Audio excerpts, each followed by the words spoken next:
I'm sitting here doing my intro speech and like, oh hey, whatever, where we go. I don't even know what's going on. So yeah, so we're working on a new long and short is we're working on a new format for our posts, and kind of the new process for that. So we made a good amount of headway actually over the past few days. Had a it almost go in a good way, and then it just didn't quite. Ooh, that hurts. Seeing that drop, but that's okay. It's okay. So we didn't. We're basically we're going to use a new process that's based on a much older process actually. Um, yeah. So we're actually getting up there, but the authority score dropped, and that's because we lost.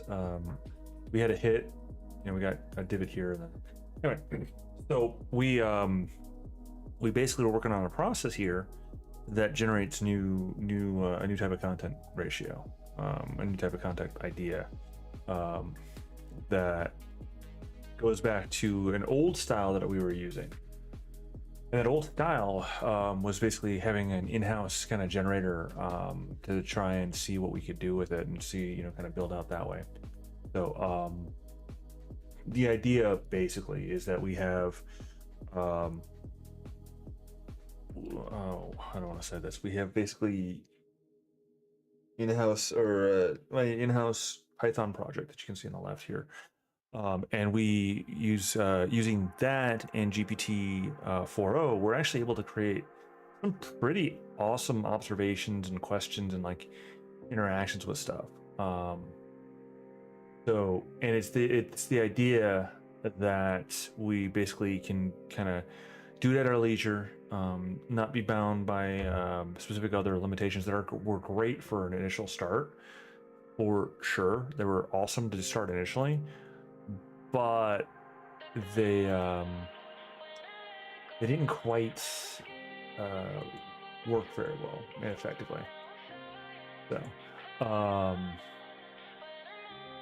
feel like that I have a problem here where that's too small. Let's see, can I do something cool here? Probably not, I don't know, but I think that might be the problem here is that it's kind of on the small side for the Cody stuff there. So just looking at my demo stuff, it's like, it's kind of too small for, not an amazing stream, but I would say a standard stream. And I didn't realize that until now. Kind of sad. What happens if I stutter or if I stretch the screen? That didn't work very well. I gotta figure out some way to better do this for you. Because the problem is that like I really want to have it on the vertical, which is where it's at. Obviously the screen here is on the horizontal, so it's like it's over there, right? And I like it over there, and I want it over there, but yeah. I say. I wonder what the right way to do this is.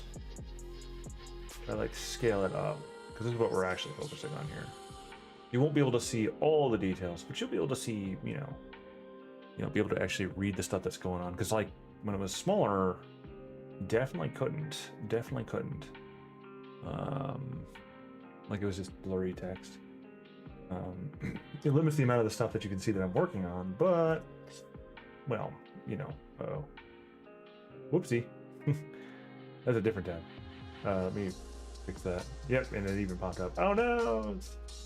All right, let me see this, because like I said, I just noticed, I didn't realize that it was that hard to read. Nobody ever told me.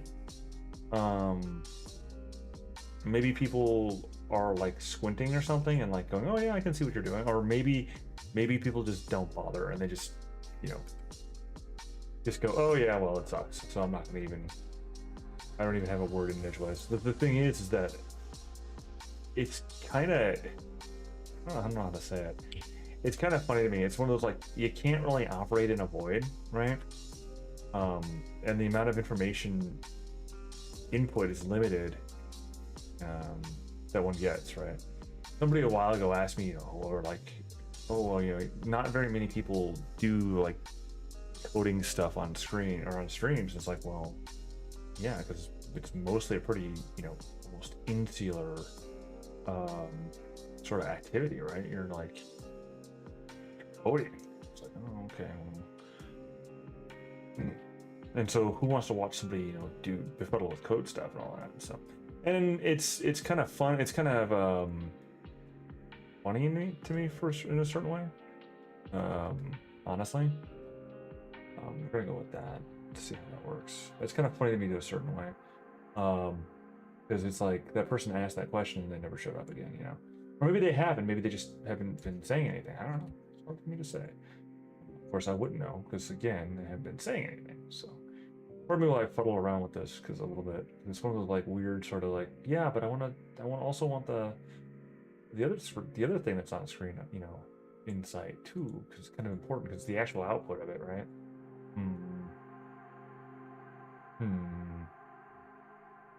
Yeah, but it's too small to read as well. So, all right.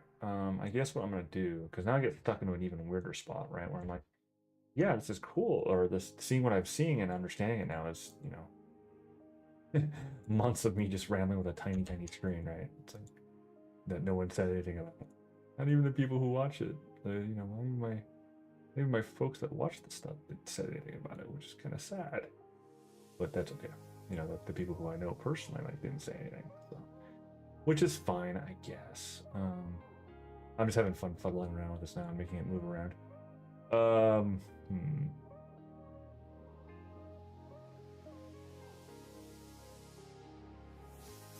Dealing with ideas that somebody showed me or somebody was talking about. I'm gonna put that down there. I'm just doing this. I'm just doing it live. Don't mind me. Sometimes you just gotta do it live, right? Let me see.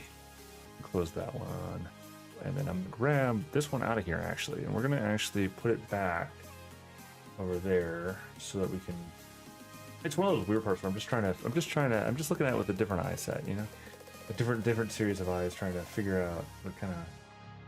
Because apparently what I was thinking didn't work, so. It's more, hey, it's Y3. Haven't seen you in forever, my dude. Good to see you. It's better to do. Well, I don't know. I mean, if I were dead and I were doing it, that'd be pretty impressive. I mean, that'd be pretty impressive, I gotta say. Let's see. Or it'd be silly. I'm not sure if it would be silly or if it would be impressive. All right, so we're gonna do this though. I am gonna put the stable diffusion stuff there. I don't know. I mean, maybe if I was like possessing somebody, right? And like making them do my bidding. I watched a little bit of you doing the other day doing the light sim. I didn't watch too much sadly because I was doing 10,000 other things, but I did watch. I was there. At least try. Actually, I got a schedule shift that's coming up here that I'm debating about what time because it's gonna keep me busy from like call it noontime. This is all mountain. Noontime to like 2-ish in the morning, and then somehow figuring out sleep there. So I don't know. I don't know about that. I don't know how that one's gonna work out, but all right. I don't know. I don't know how I feel about the way that this is coming together. It'll be fine. Actually, I got somebody who's like, who volunteered to, who I just added to the group, to the staff stuff, who volunteered to like go, you know what, I'll make you an entire new thingy-mabobber. I'm like, all right, cool, sure. I mean, I kind of am doing the thing I've done, and I got it's one of my other guys telling me, oh well, your whatever the thing is called is an absolute menace. So I'm like, thank you. I know that's not a compliment, but just a joke, It's like, oh yeah, thanks for calling my thing absolutely a menace. A menace to whom? Oh.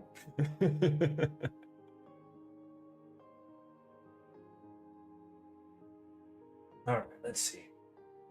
I want to be able to put that on the screen somewhere. I don't know if I can fit it.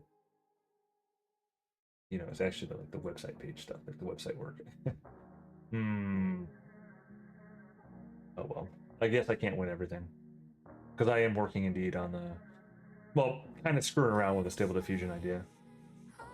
I don't know how well it's working, but we'll see how it goes. Let's see. Let's see the OSS thing. Yeah, so we're primarily focusing. All right, I'm gonna hide that for the site stuff behind it, and so that when I want it, I can move it up. Probably a better way to do it, but it's fine for now. And then we'll move. Wait, I just did this backwards. So let's go ahead and take this, and then not scale, order, no, transform. Center to screen. Center horizontally. Ew. Wait, the center is to the left of where it was? I don't want that. I want it over here. I want to have like the space gap. Apparently having things more split around is something better or something. I don't know. All right. Anyway, enough screwing around with this. Let's get that. Let's actually get to work. All right. So one problem is that when we get to that point, so right now I gotta look at the thing that I have behind this now, which is I need to maybe I should like the future me problem. Take a look see, and that's tiny again. Man. Alright, is that better? It's just on a whim. It's like, no, you know what? I'm gonna mess with my entire thingy. Wow, it looks tiny. I don't like that. It's fine on my screen, but my screen is not that screen. And then text embed so I can. Nice. Yeah, the one with that I'm running into with this one, I've actually gotten some degree of success, kind of doing a mix of like various hard to describe processes. Like it's the sort of thing where it's like I'm starting to get the intuitive part of it, and it's getting harder and harder to describe exactly what it is. It's just kind of like fudge it until you make it work, which is probably not the most conducive, but that's okay. Yeah, I can't win this.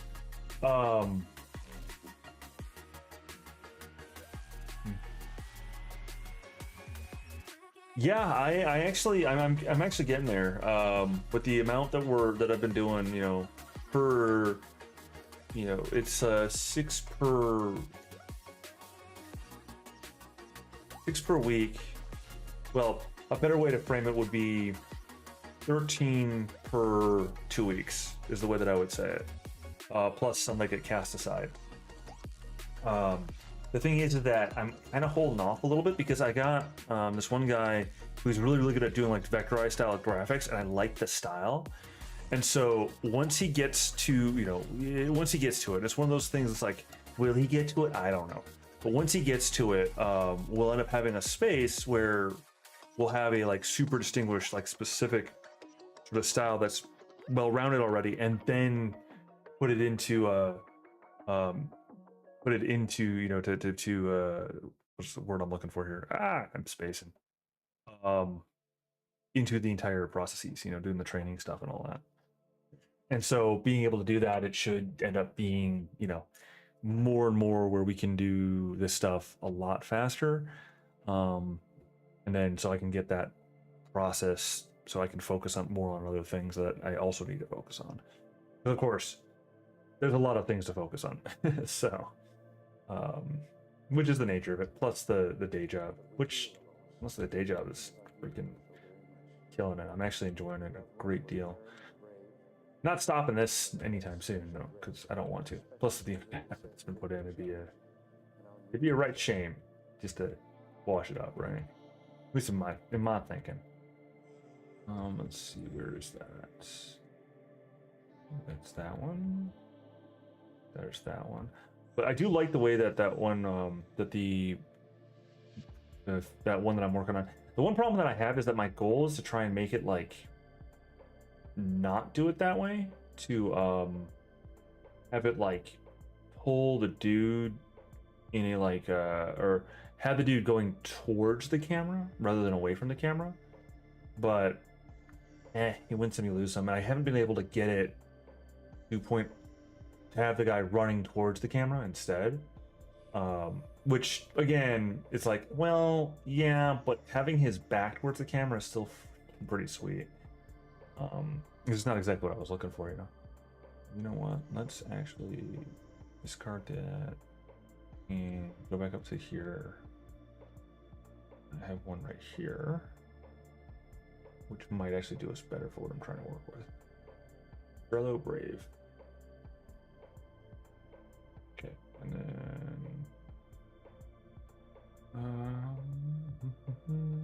crop left 100. No, 75. No, 100. 1,000. 800. 800 is fine. Crop right. 800 as well. 800 as well. Okay, there we go. That's gonna make more sense to have it there because then I can bring the size up and then I can drop it there. Where'd my Spotify one go? My little song talkie thingy. Well, not talkie, but user thingy. Set it work, sound image, other processes that I was experimenting with. Another stable diffusion one. Okay, what was I? Well, no, I know what I was thinking actually. Oh, it does exist, but no, something is broken. It's not badly broken, just slightly broken. There you go. And then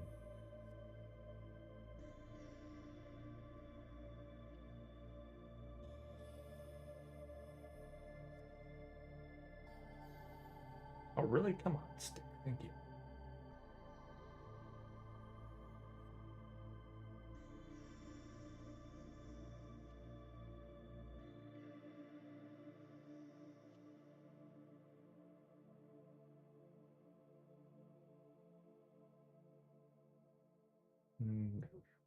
Wait. Anyway.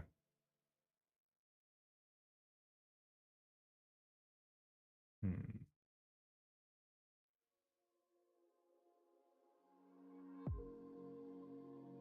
Oops. Grab it away.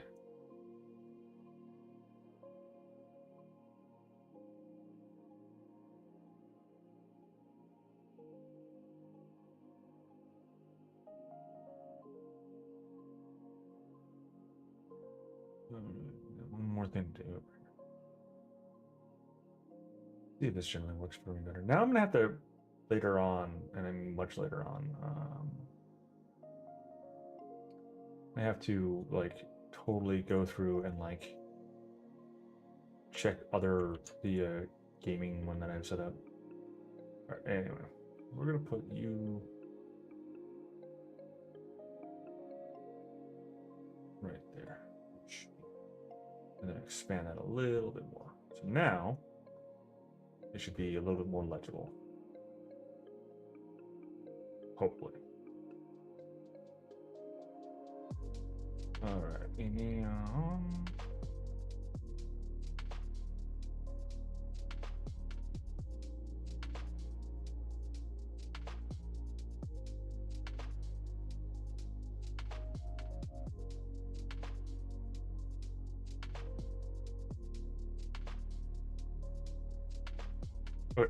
Sorry about that. Just one of those like I didn't know which one I wanted to do it, and I just changed my entire ethos on everything, as opposed to doing like 10 bazillion things like I was. All right, let's take a look. See here. So the combat scenarios. Also built in or return to building in a an image prompt series, which could turn into something interesting. I don't know, because it basically like puts it through the AI, come up with some ideas based upon the scene, and then that can be put through the NC one, and then see how that turns out. I haven't tested it yet because I haven't gotten this to where I want it to be yet, but the idea is there. Let's see. Combat scenarios, items, role playing, back. Okay, that's the new sections. From immense versatility. Uses equipment. Lands and saving throws effectively. That's it. That's a good summary. And then there's the image prompts. Okay. Now I need to actually open up the other article. Oh, that'll show up. Not very well. Keep that one on trouble for now. All right.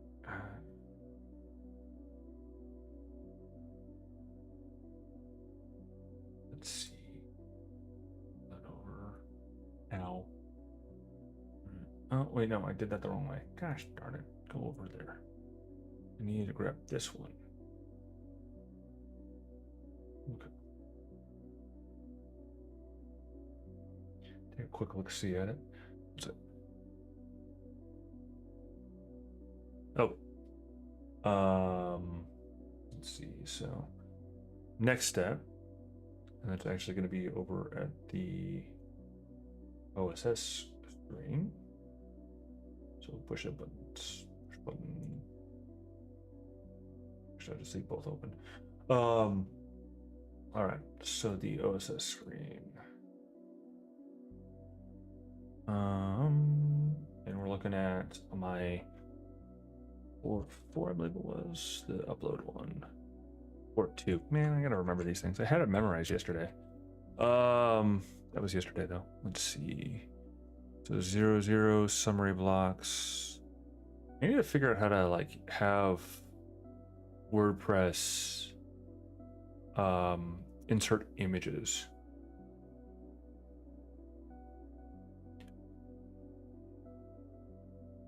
Like image blocks, like in prep, like not the.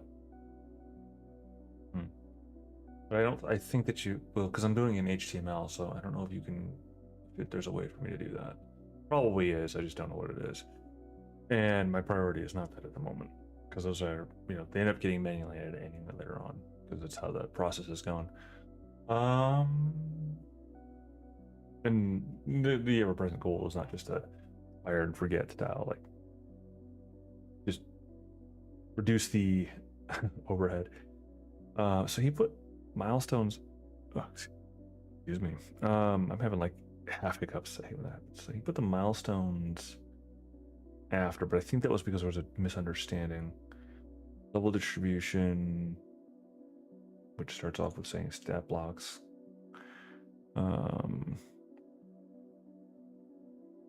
Wait, what? Oh, level distribution goes on top. Okay. Weird. Oh no, it doesn't go on top. That's not. Oh, I'm confused.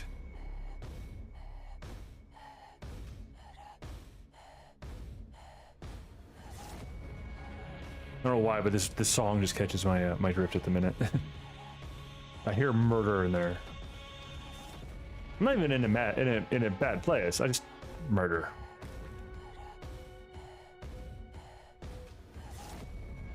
I'm not. I can't be the only one here. That's probably actually the lyric. Like, there's probably like lyrics that includes murder over and over again. I swear she's saying murder. Maybe it's just that's what I want to hear. Should I be concerned? All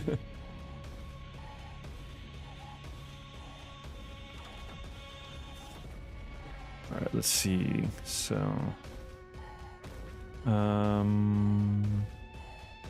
so where do I actually tell it to do the thing? I don't remember. It must be up there. Okay. Movie. Nah. Nah. All right. So let's see. 00 summary points, core abilities, and features.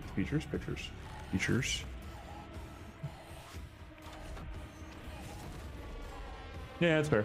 But yeah, it's probably part of the vibe that I'm picking up too. It's almost certainly the vibe that I'm picking up too, to be honest. Unfortunately, because, you know, licensing and all that stuff, I'm kind of limited on what options that I can use, considering the some of them like having their some of them in their, what's what I'm looking for, in their like TOSs and stuff like that, they have like very strong like angry face. If you use any AI generative content, then don't use us. Like,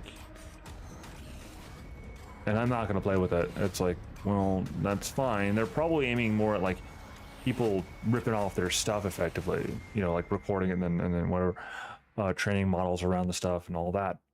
I don't know if that's the case, but that's my guess. Nonetheless, their answer of like dealing with the problem is, well, no, if you touch the stuff we don't want to have anything to do with you. Oh, all right, that's fine. I don't want to have anything to do with you either. So So then the equipment progression, but you put that after that. Combat scenarios.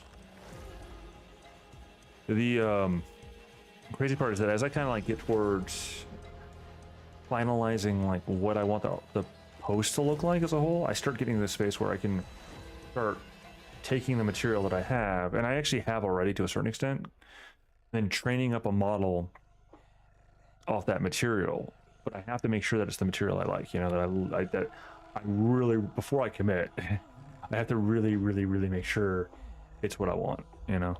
I have to make sure, like, before I can do it.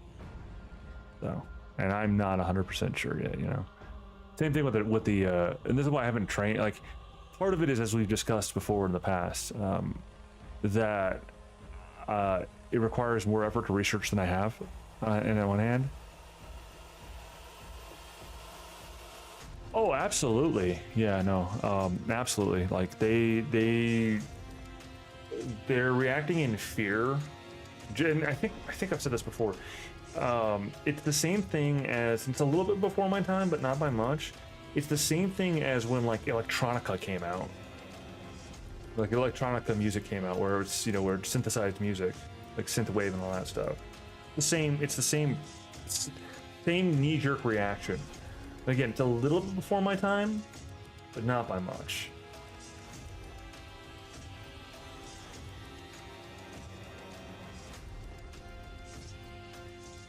Okay, let's see.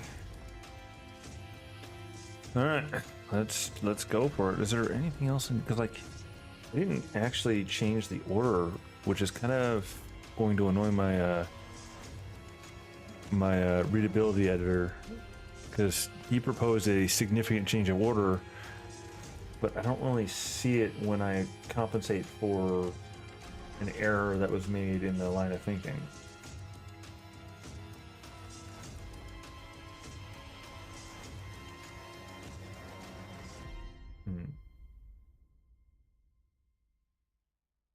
Oh well, I'll push it and then we'll see what happens, because this part doesn't actually cost me any money, so. Oh, I did it wrong. It needs to be back here because I haven't changed those yet.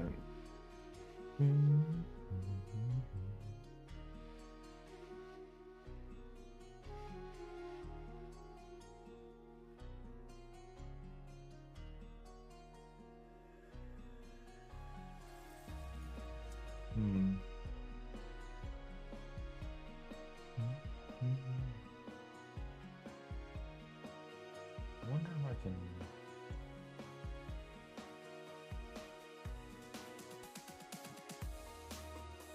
Yeah, well, but I also wouldn't recommend using Adobe products for anything at this stage, if I'm being quite honest.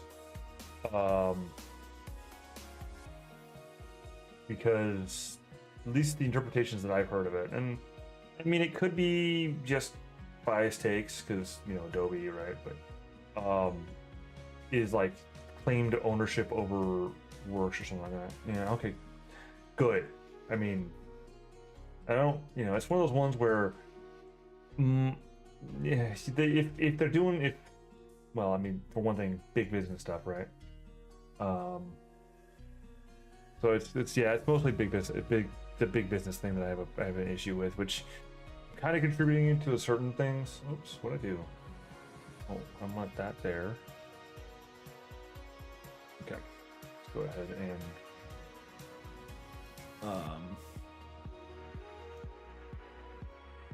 they tried to make you pay a cancellation fee. These people. All right, so this is before any editing. Oh, all right. So from the chaos there for a second. That was funny. Wow. And well, actually, honestly, like the one that's in front of us is that one's an upscale from a 1.5 at 512, and the 512, the original actually looks, honestly, looks, frankly speaking, pretty good. I just wanted to try and get a little bit more in line with a specific vision, but even if I can't, I'd probably end up, you know, redoing an upscale on it and just use the non-cropped. Can I do it this way? Yeah, I can. Like this is the original, and it honestly, if I zoom in, it kind of gets a little weird to certain details, but those can be properly fixed. But that's from a recent 1.5 application, parsing it through the generator, your theme buffer, and then editing it a bit down and modifying it a bit to get closer to the idea, and then doing a variation of I have it literally running right now in my brain. It's just not having it go through the XYZ plot for varying on the X values, varying on the steps, the scale, the CFG scale, and the denoising. Then letting it run and then seeing which one caught my eye and was the best one that was there. Like this one, I mean, there's a few problems with it that I want to fix.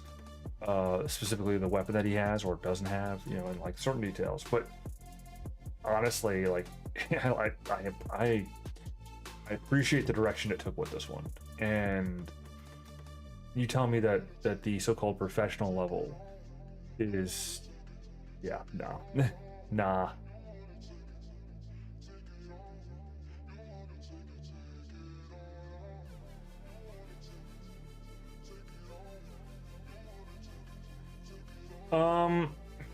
The scale, actually, I left it at 1. I should probably actually do this fair. Because then I'll do the upscale in the extras tab with ultra sharp up to 1024 without crop to fit. Which kind of leads to some mixed results. But this one's actually just 1 scale though. So, because I was more on that one. That was actually text to image. So now my brain is just spinning.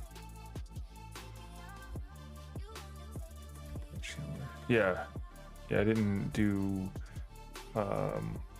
rescale in that directly. Should probably though. Now I'm thinking about, but oh well.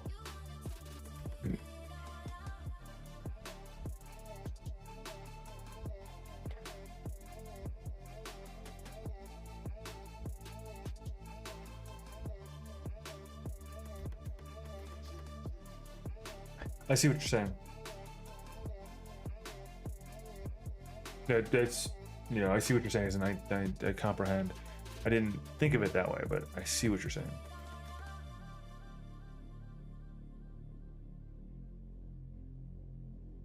That's true too, though.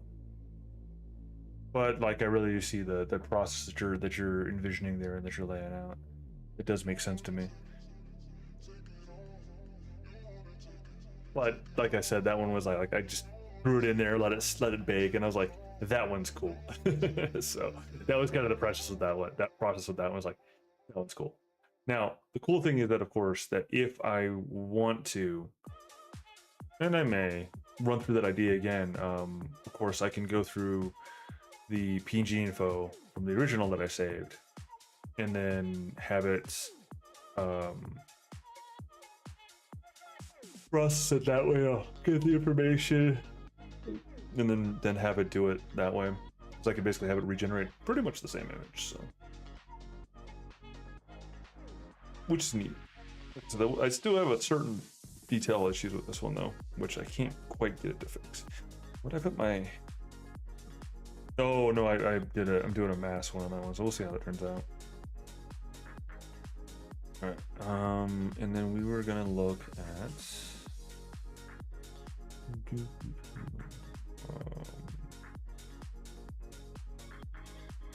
Ow. All right. Mostly just a high-level overview. Man, I don't know why it's doing that. And those are easy enough to remove, so it's fine. Your classes to a body let's to go. Starts with 7 levels of monk, you gain improved energy. Mission to shadow dance for core abilities like hide in plain sight, making your only track impossible to track. You can just with 11 levels of peaceful like smite, good, aura, despair. Poison use, you become a menacing presence on the battlefield. Dark blessing against your thinning rules will command undead if you disturb it. Offer additional attack. Go into combat strategies. Armed with a pair of commas, the deathly lyric excels in heavy damage dealing. The use of combat reflexes especially will enhance your already impressive saving throws. The Death Dealer build is not just formula fire, but tactical genius, leveraging stealth, unarmed, dark magic, and combat reflexes to dominate the battlefield. This is abilities. See, so far this is looking like it's doing the thing.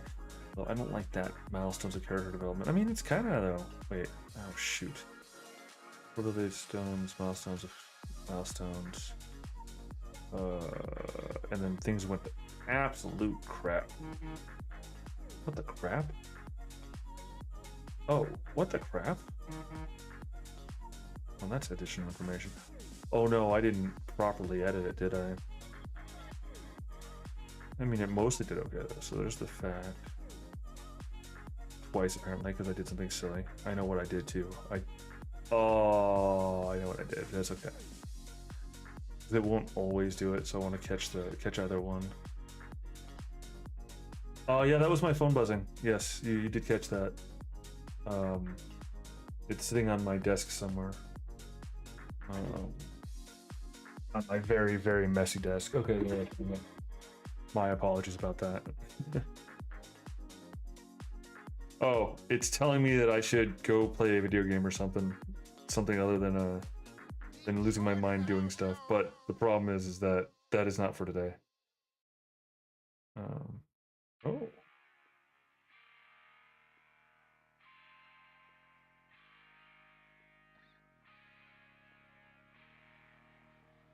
Just need to read something.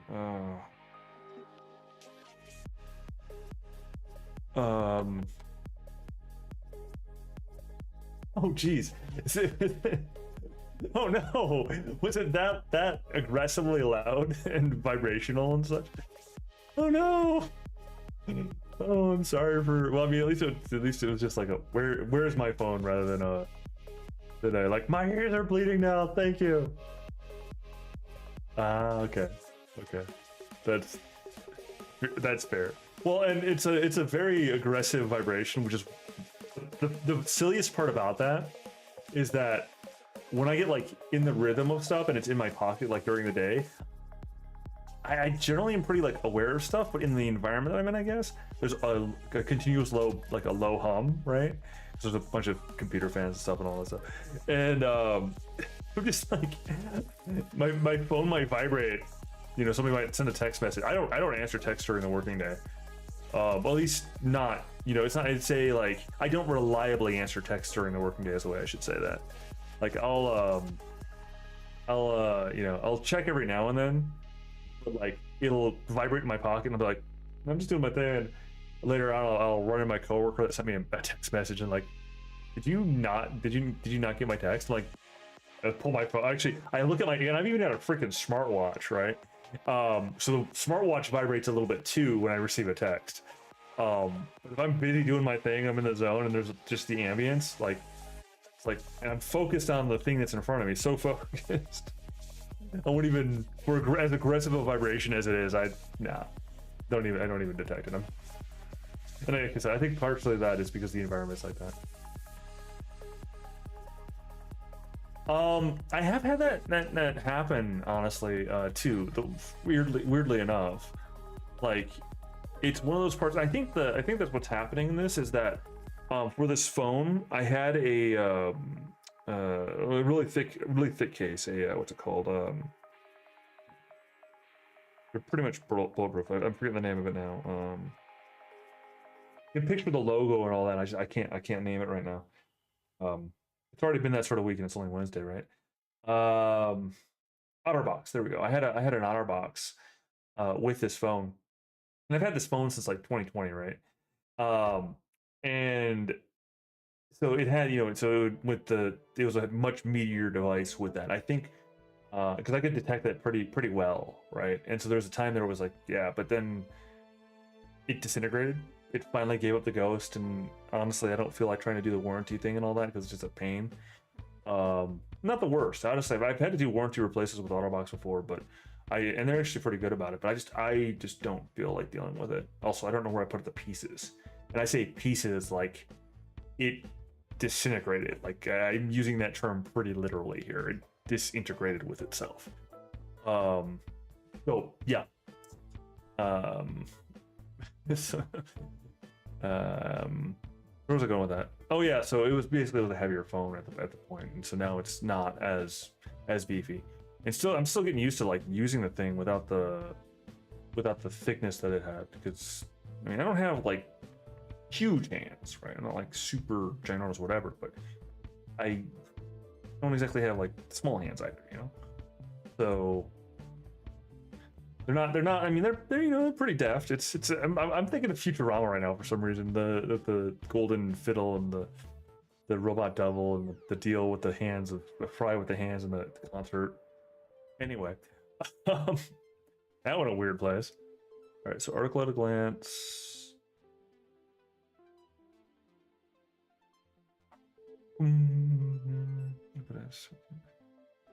Oh yeah, I can understand that because I've run the Galaxy Note series since the first Galaxy Note, and I'm at a Galaxy Note 20 at the time now, and when they put in the beveled edges, like their first thing, those beveled edges, I just wasn't a fan of, especially with how it forced the OtterBox to become so much less secure. So much less defensible, you know, because it had a thick screen on it and all, like layered on top and like all that, like more protections, and now they had to put the beveled thing around it, which makes it more organic in a sense, but also the screen now open, and then the rest of the thing is not anywhere near as well built as the previous editions because of the installation of the beveled edges. My brother was actually swearing by getting, and I think he might have one of the fold phones that like basically does the clamshell thing. I don't know. I feel like that I'd somehow like tear it, like just like piece of crap. Not that I'm like superhuman. I just somehow I like get the right angle.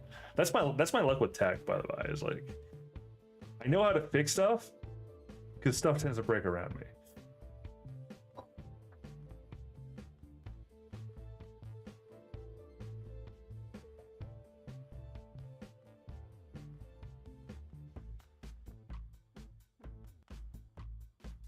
But yeah, how's it going with that? The phone survived a lot, although.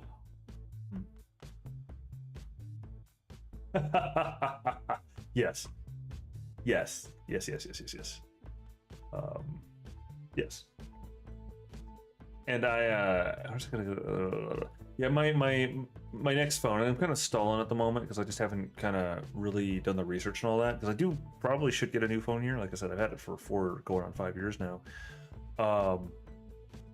Or 3 going on 4 years. No, 4 going on 5.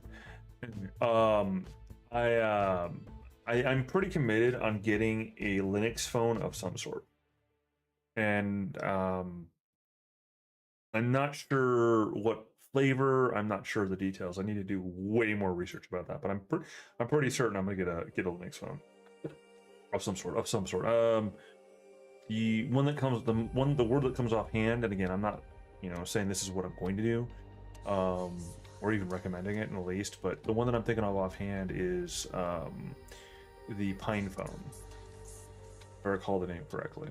I'd have to talk with Ghost some more about it. Because he has one. So although there's also, I know you can do Manjaro on such a thing too, which is my current principal. I could go and use Arch if I want to, but it's just nice having the generalized support that Manjaro brings to the table. So takes a little bit of the edgy boyness off, but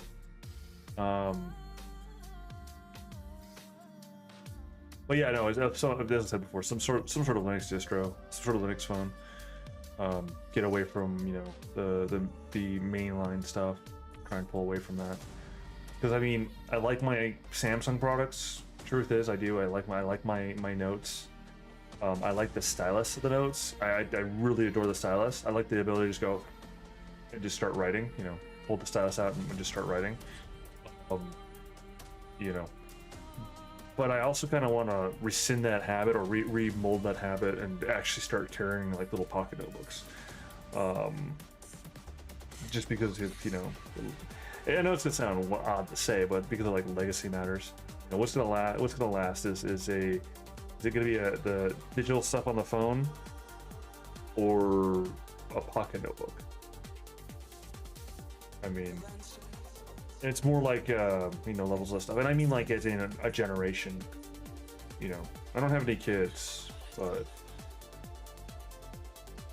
yeah, I think I'm getting old. When I started to think about stuff like that, I think I'm getting old. And start pontificating about it. Let's see. Should you gain an improvement on?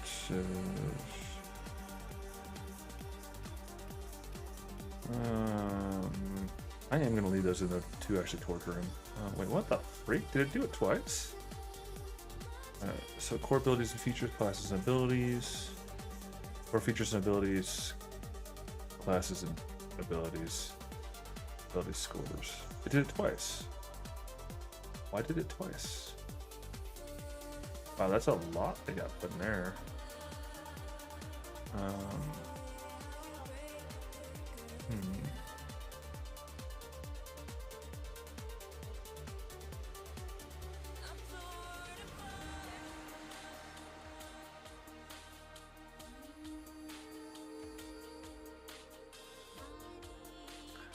Okay.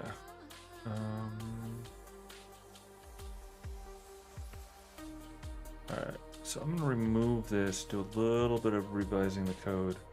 It doesn't look terrible though, all said, for being an initial draft.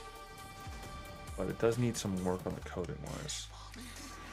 Alright, and back over to Trello. I gotta say that I was so bummed the other day, because like I worked on this thing and I was like, yeah, everything's great, and then my you know, my page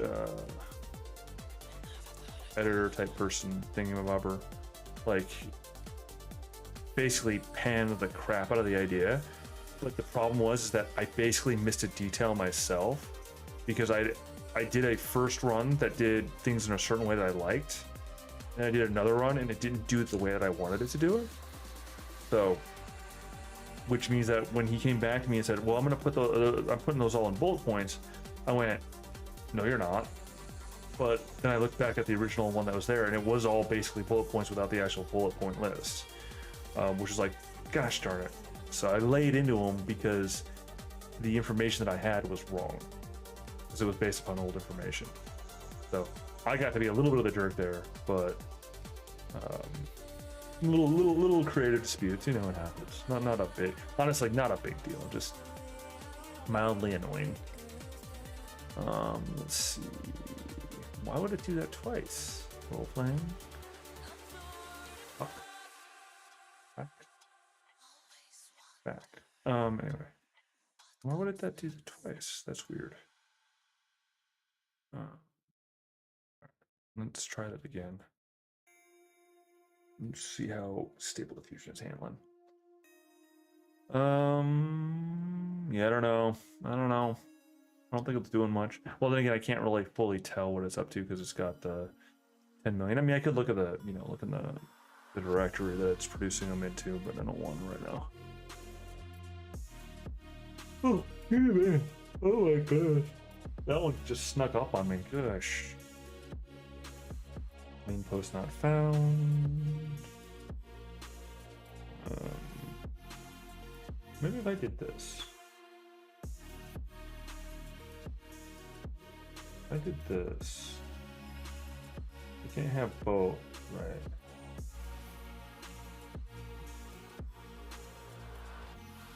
Nah, I can't really do that. Sucks.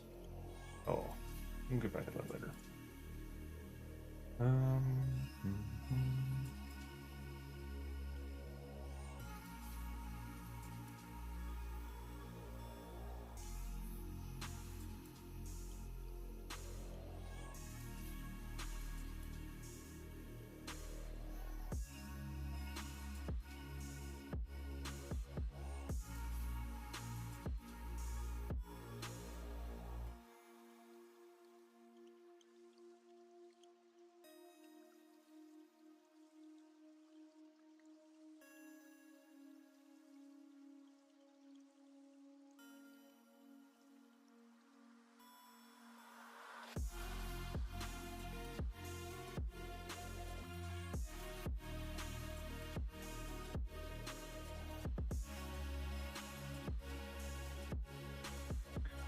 Let's see how we did. See if that improved it. That blocks needs to get moved down. I should be able to actually do that. No, that's gonna be a pain. I don't really want to do that. But that'll get moved down below article at a glance.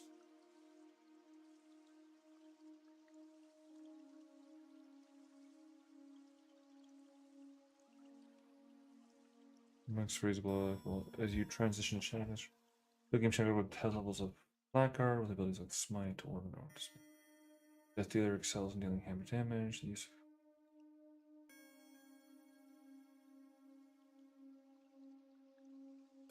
it's weird that squish there. I don't like that. That's okay. Death Dealer performed turn combat. So what the? Oh, because that's how it generated. Um,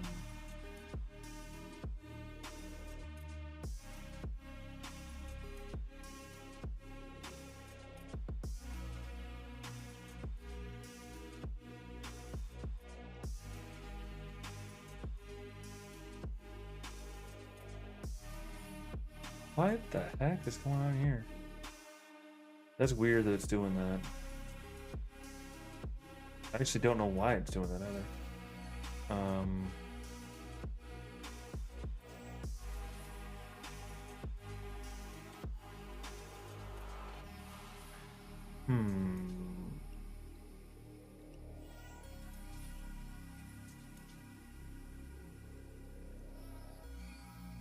Very weird. Probably something simple.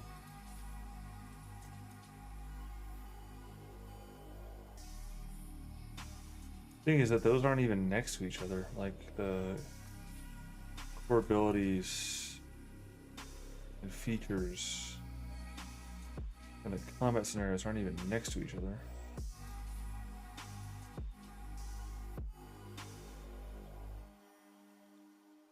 Very weird.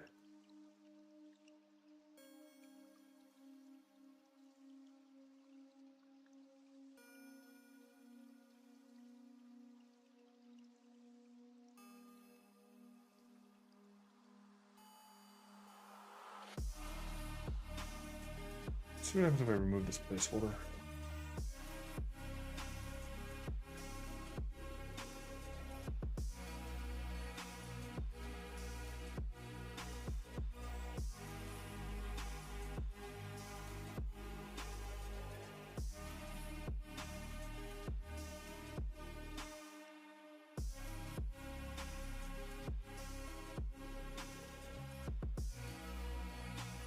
Like I said, at least this particular process, this part doesn't really take too much time to kind of run through it. Or rather, too much, or it doesn't cost, money to actually run it. But it does take time.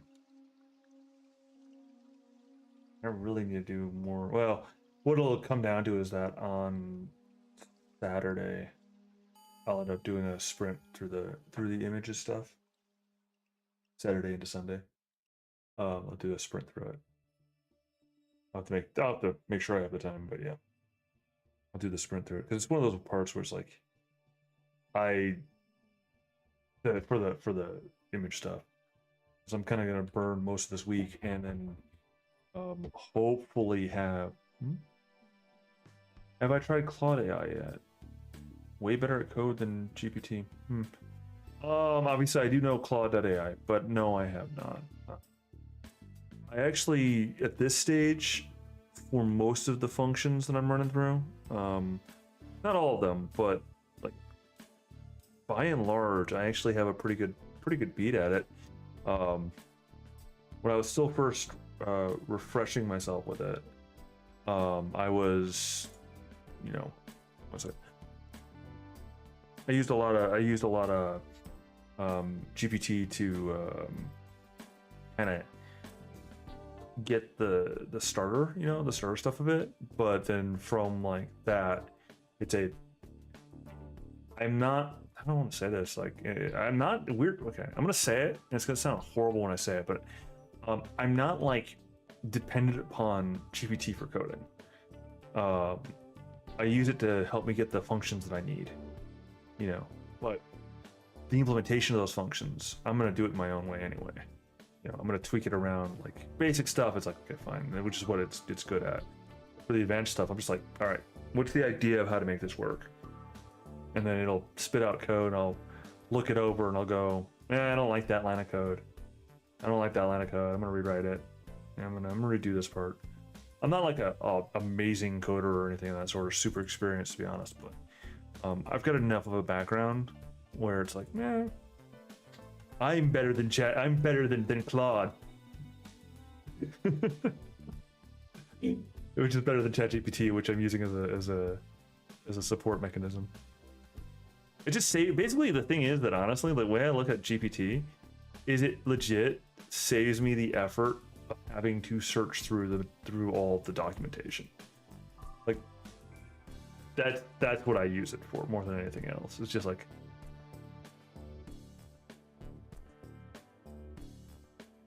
Yeah, and that's the thing, is that it's a lot of a time saver type stuff, and it's the small stuff that you could search for them, like you could search for them and easily, find replace your way through the variables that are the definitions that you need to modify, right? You can search for them because that's how one does, right? Or did a little bit of both. But yeah, no, so it's one of those ones. Again, it does save time ultimately, as you say, precisely as you say. It's a time saver. It still requires all that. I don't know. I'm about to go on a completely random diatribe about like the entire freaking we AI blah blah blah blah blah. It's bad because it does the thing. No, you have no idea what you're talking about. But I see that they're using the same notes as Beethoven. Therefore, Beethoven. What? That's not what anyone's arguing, but that's pretty much the level of argument that we're at. Still at. I think that the people kind of started finally shutting up about it, but I could be wrong because I haven't really been paying attention, to be honest, about that. Because obviously, the news is awash with other matters, which in turn you see the bad guys doing bad things in the background. Yes, I am actually referring to OpenAI. What do you want from me? I may use their product and have gotten deeply in my infrastructures and all of that, but I'm not gonna call them good guys.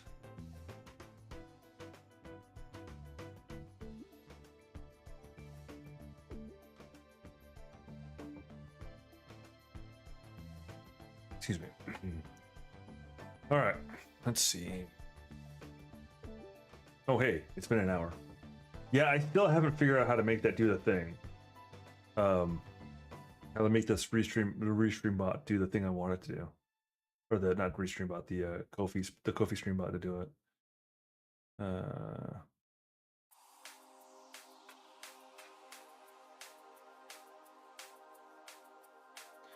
Mandated audits for security and such for models that require $100 million in cost.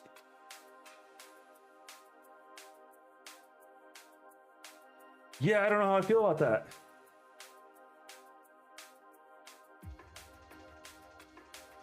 Well, but who gets to define safety in this? These are completely different concepts of safety.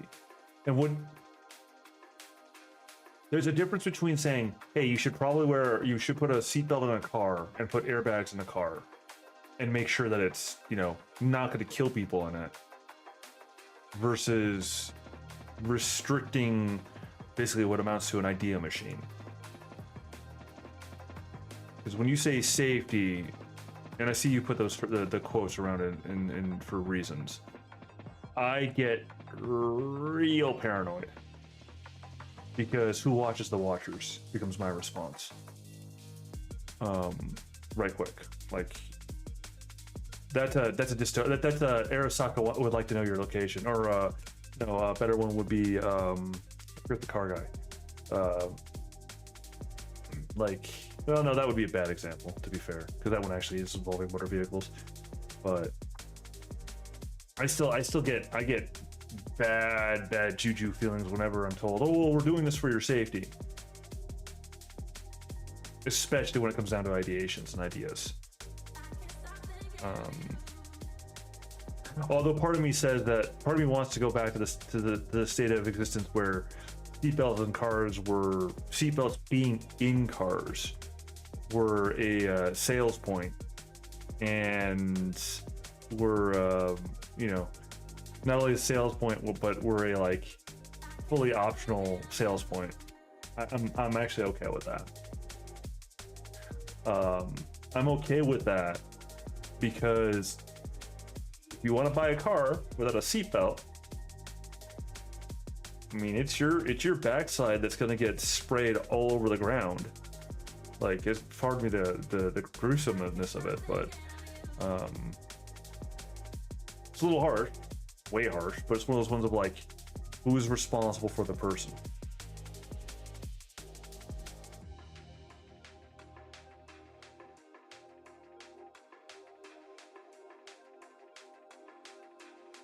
Well, the thing is that someone like Musk in the position that he's in, right? And this is true for your big corporations in general. It's not a Musk thing. This isn't a I'll call out one way for or against Tesla. I'm actually ambivalent about Musk, to be completely honest. It's one of those things where there's some good, there's some bad. It's a mixed bag, and it's perfectly fair. It's complicated. My opinion about Musk is actually fairly, I hate to say it this way, but fairly nuanced, because there's good, there's bad. There's some really good, and there's some really bad.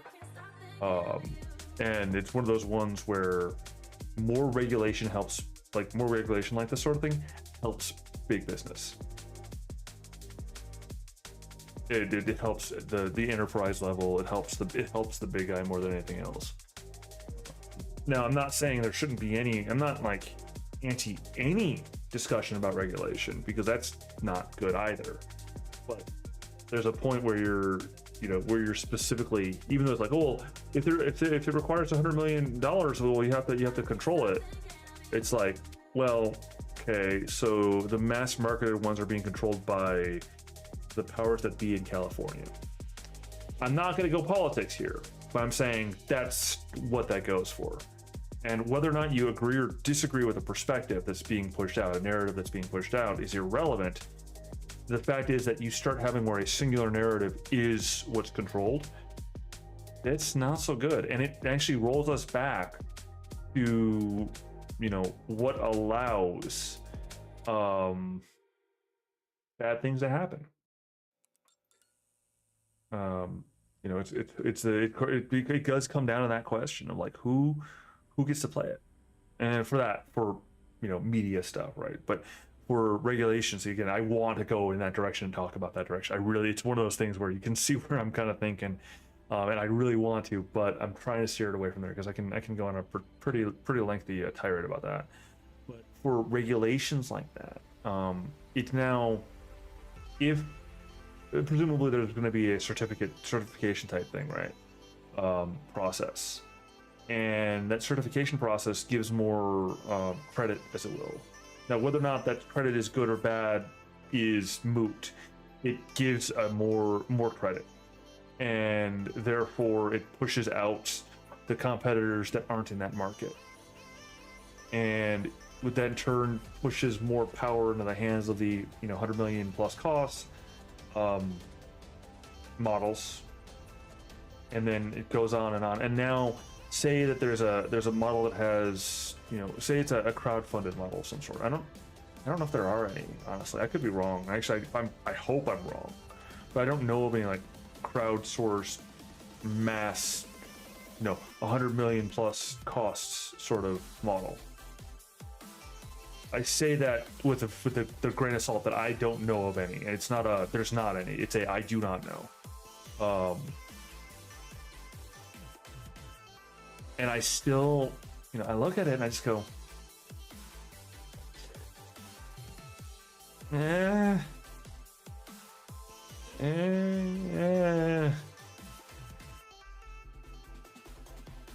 But yeah. And I will say that generally speaking, that's fair. That's fair, but we live in a weird spot too, because like, and this is probably hopefully covered in there. But what about, because like technically speaking, right? I don't know what like say the development costs of the model costs of say Stable Diffusion is, right? But I know that there are costs there. I know that they're probably sizable costs too. So what about leveraging a model that has this sort of cost? Again, that definition of safety really kind of causes me huge concerns. Partially because honestly, like I like living on the edge, I like the frontiermanship stuff. I don't mind if I have to as it were. I don't actually like the phrasing; it's gotten overused. But if I have to fact check information that I get, well, I have to fact check. I have to fact check out all the information that I get anyway. That's literally no difference in how I handle any information. From the GPT stuff, I go through and I cross verify and cross verify and cross verify. If I search something, I go through and I cross verify. Part of that cross verification is using my own experience.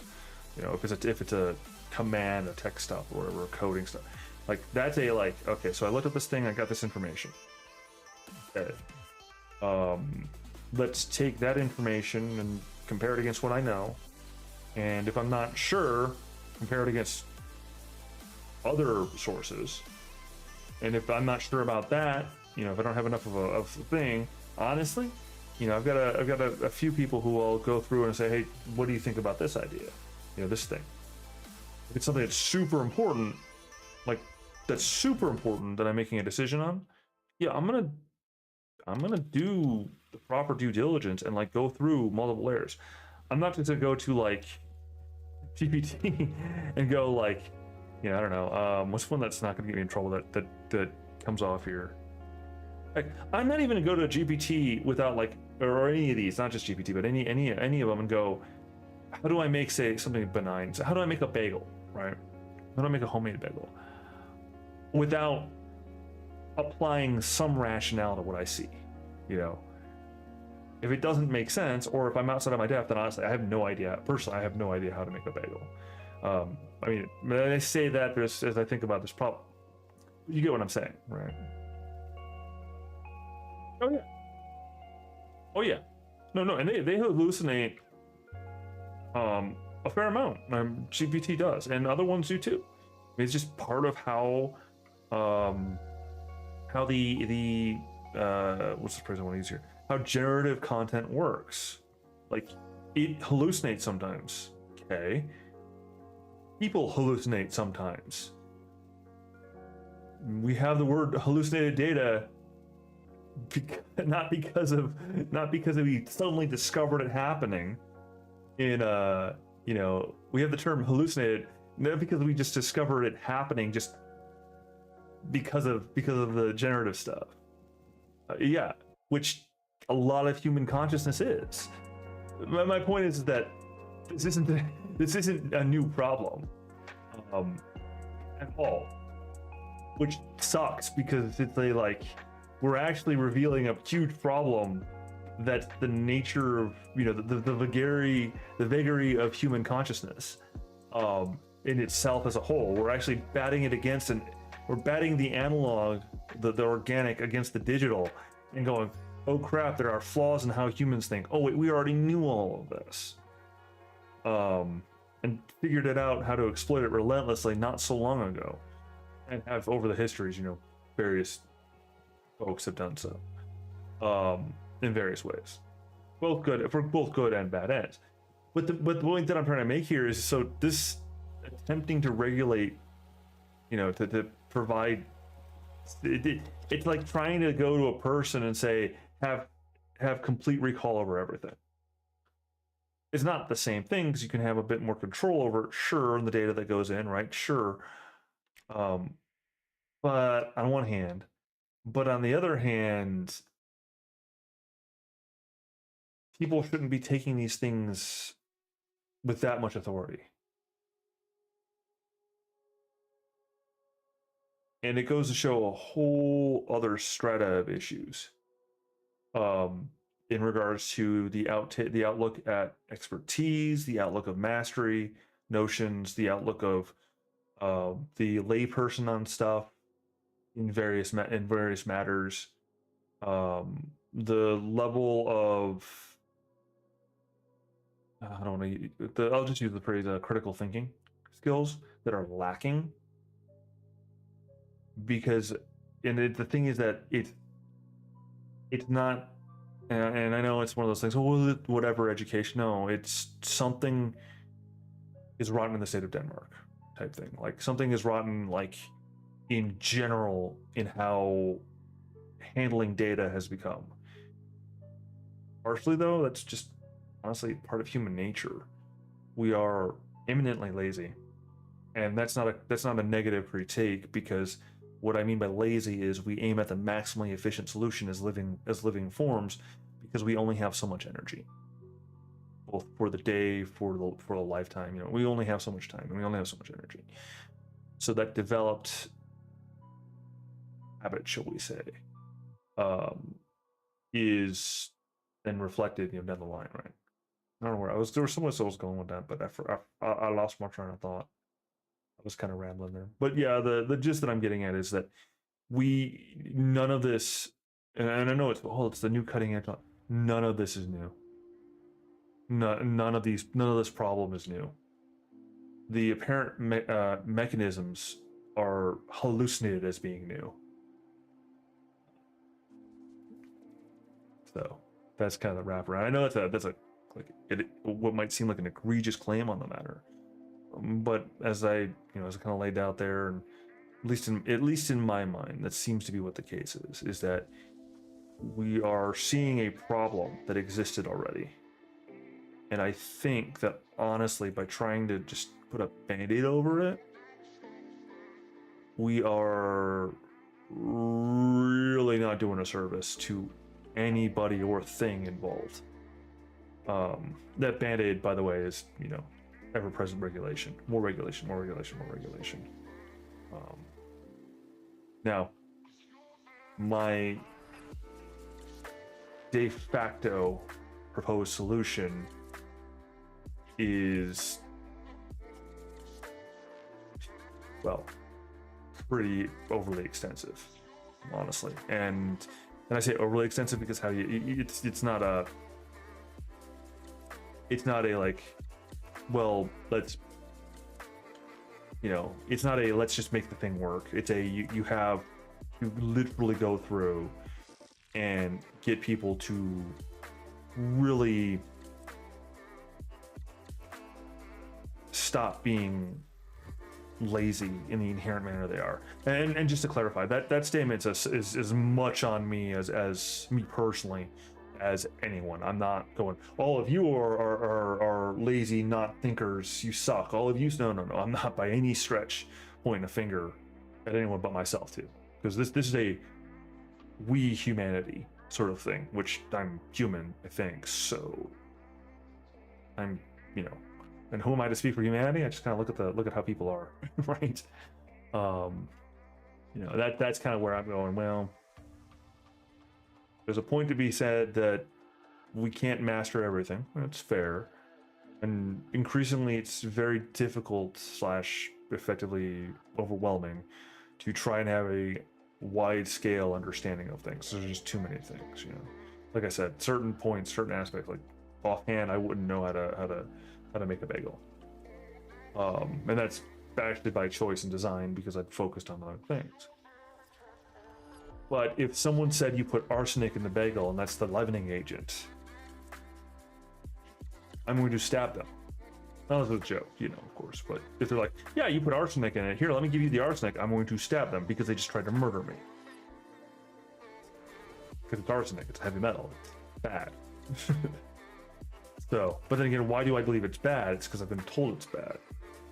See, like I said before, I have my own points of foibles, and you can't, you know, some stuff, it's just one of those things where, hey, this other person's done the research, I haven't. But that's a person who has vetting conditions and all that other stuff there. The AI models,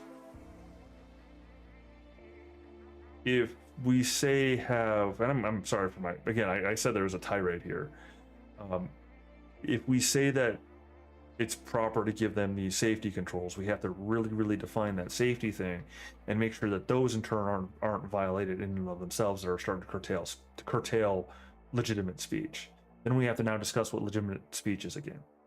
And the problem is that at a certain point, some folks, and again, I'm just saying generics at the thought process, will say that anything that they disagree with is the same thing as calling fire in a crowded theater when there's not a fire.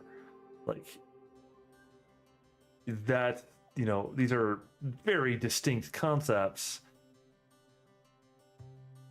And I'm more of a fan of the, you know, of the warning labels on the stuff, if anything, which is something that they're already doing mostly, which is say like, hey, the information here may not be completely accurate. Make sure to verify it if it's important. Which is common sense. But common sense ain't so common. And that's part of the point that I was saying earlier about education, is common sense needs to be common. Was it ever common? See, that's the awkward answer, or the awkward question that I don't want to answer. With my opinion, honestly, my strong opinion on this one is no, not really.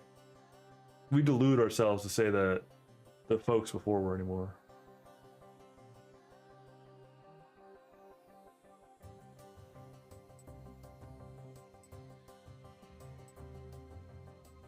The California universities developed CalCompute. It's supposed to be made a public service. We might see more open models soon. Yeah, see, and I appreciate you putting the quotes around the open there, because you know where I'm coming from. I don't have much trust for folks that decided to put on almost everything according to the state of California. XYZ causes cancer, when yes, everything causes cancer. I understand, because that's pretty much where they're at. Like it's one of those, like, part of the entire, shall we say, trust thing. I'm choosing my words very carefully here, or at least trying to. I'm probably failing miserably. With a group like that, ends up being like, and the group, the state, you know, the order, is they have to earn and then maintain a level of trust. Well, by a lot of the courses they've taken, I'm not so trusting for a number of reasons. I'm not so trusting, because I think, honestly, and I will say this, I think that California tends to lead the charge in the wrong direction. A lot of things. It's not all bad. To be fair, it's not all bad. I can't throw the baby out with the USDLS or submerged since it comes. That's true. Well, like I said before, not everything out of California. is bad necessarily.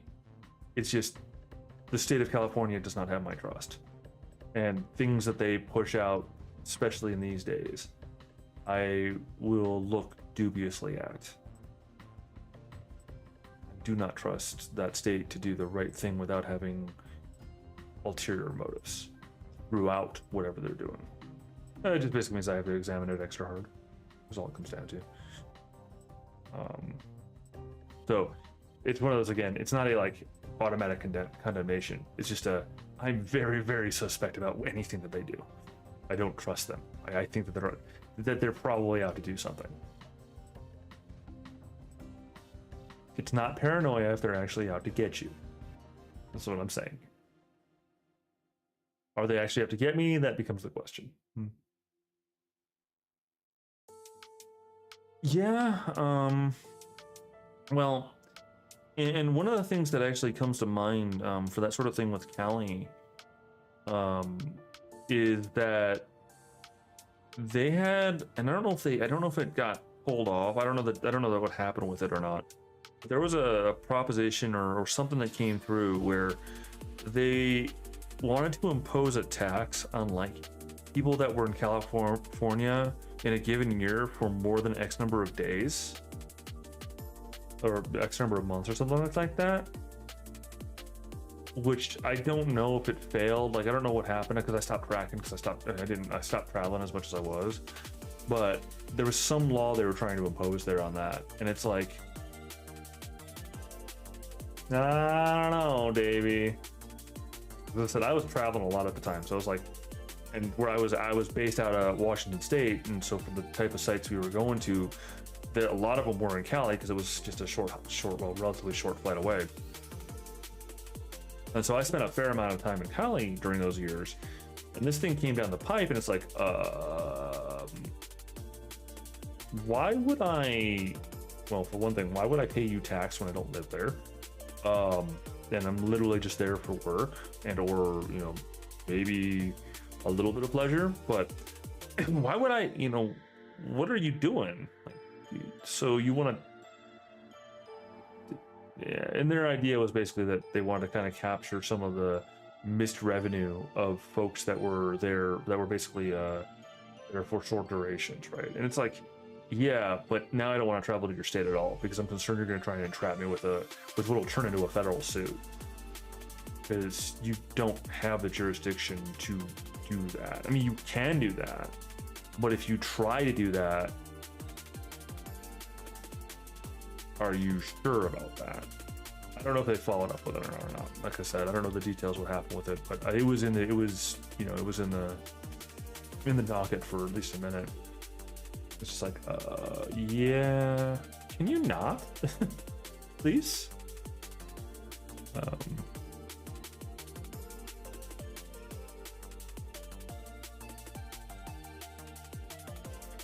Yeah, I mean, and that's the thing, is that when you start playing those games, right? Like, people are then compelled to find loopholes like that. And I'm not suggesting that's the right way to take either, but that ain't a good, that's a, like, you forced people to kind of do this stuff, right? And the people are responsible for their own actions again. I'm not saying they're not. Like, that's not, well, the system is bad, therefore circumvent it by any means necessary. I'm not taking that stance. Maybe I should take that stance, but I'm not taking that stance. What I am saying, though, is that that these are inevitable consequences when you enact draconian rule sets.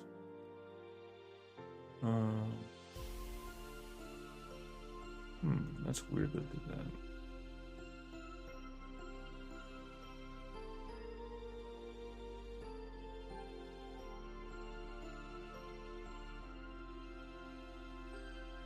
No, do I want to keep that in?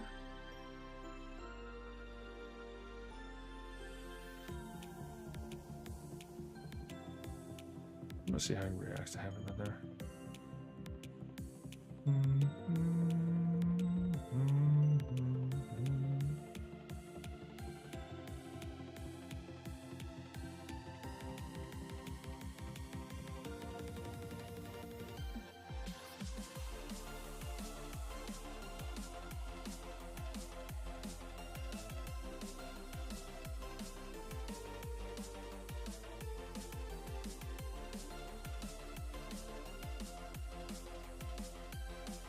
Not really sure why it's doing that.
Let's see, and I need rapid prototyping and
okay. So I'm gonna call that good enough for now. No, it's not good enough yet. Ha! Control, was it Control Shift? I forgot what it was. Control Shift Z. Oh, it's on the bottom. Control Shift Alt Z. Wow, that's why my fingers are literally over Shift Alt Z. Yeah, I'm starting to wind down a bit. I mean, I think that the word flow is okay. Probably could be better though. So it starts out with the at a glance, stat blocks, core abilities and features, a quick discussion about the stuff, milestones of character development, which is a bullet point list. Actually, I need to save it and look at the preview. I already have like 5 revisions before anyone else touches it, which is kind of small if you think about it, but that's fine. All right, review a new tab. Let's take a look. I gotta squint and look at it when it's after it's done loading. Come on. Alright, let's squint. Which is monks. Wait, why am I squinting while I'm trying to read? That's probably not good for my eyes. Alright. Text. A little bit of dots. Yellow thingy. I don't like where that's at. Probably should move it up by 1 level. Table. Little blurb, dots, table. That needs some work.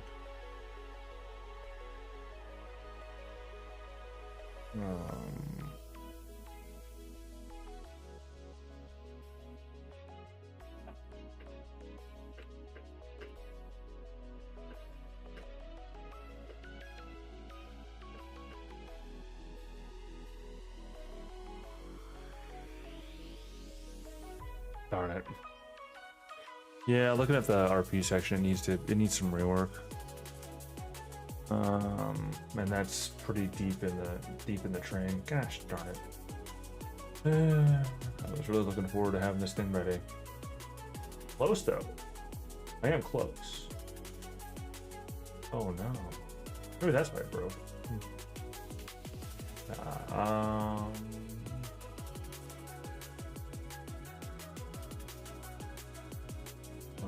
So.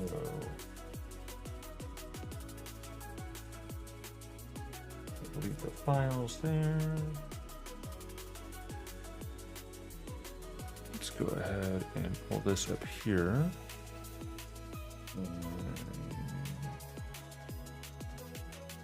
OSS time. All right. So this is actually the prompts that we're using for the sections. All right. I need to go back here.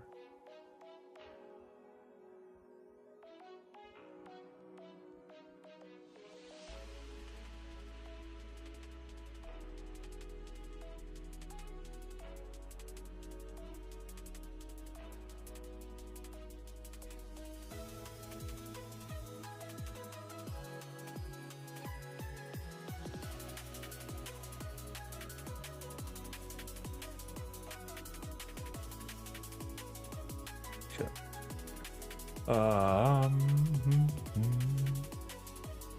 right, back to the prompts because I had to change something quickly.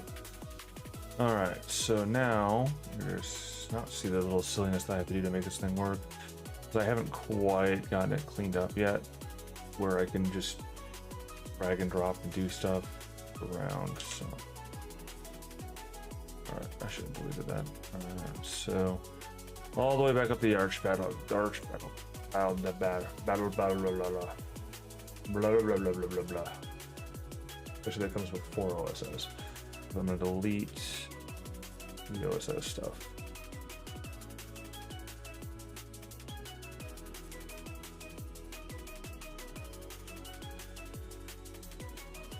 Luckily, each trial for this at the moment only cost me like a penny. So nothing too extensive, and it's fine. The one thing that I want to do is I want to use I want to experiment with the DALL-E. This is a later me problem, but experiment with the DALL-E API, side, and then have it where it like generates a what's what I'm looking for? Generates the image prompt and then generates the image, and then throws them in a space that I can use them effectively. I think it might actually already work with my existing, to be honest. I don't know yet, but yeah, and basically have it where it does that, and then I can take that and then apply processes to it, including but not limited to using whatchamacallit, the Stable Diffusion to then play with image to image and all those processes there. That's kind of what I'm thinking I want to do eventually. It's actually been on the mental docket for a while. I just haven't done it because the focus is actually right now somewhere else. Okay. Now back to OSS,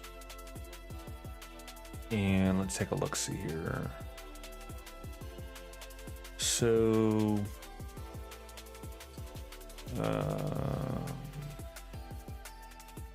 those were generally pretty good. Although honestly,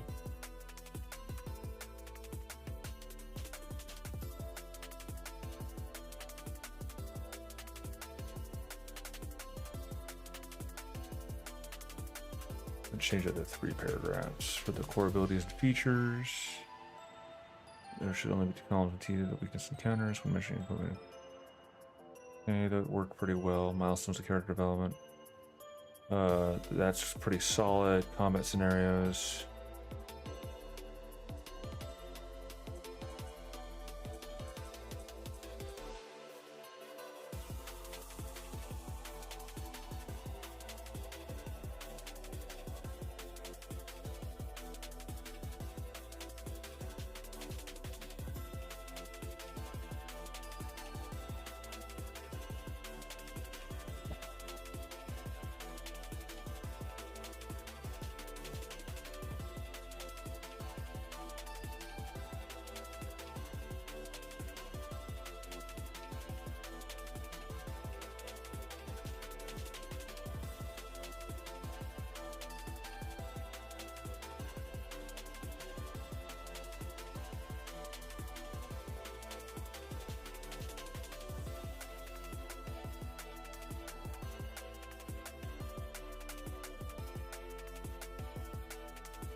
Oh yeah.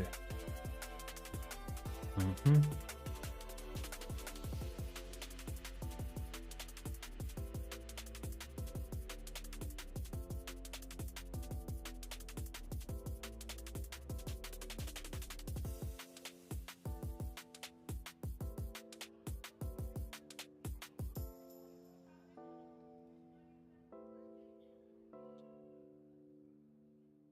Should cause it to jump on that one. Just seeing it visually again, I didn't really like what I saw, so um, wasn't terrible. It wasn't exactly what I wanted, so all right. But we gotta start this part from the top. That's 999. So I really need to get around to like going through and like developing like I don't know, like GUI or something for this thing. With like drop downs, but I am lazy, so you know.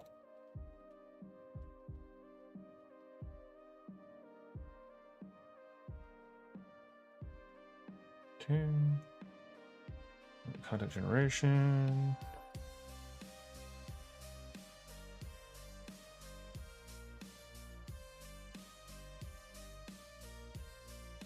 Okay. 4 not 4 but 4 not 44 but 4. All right. Ow, my spine.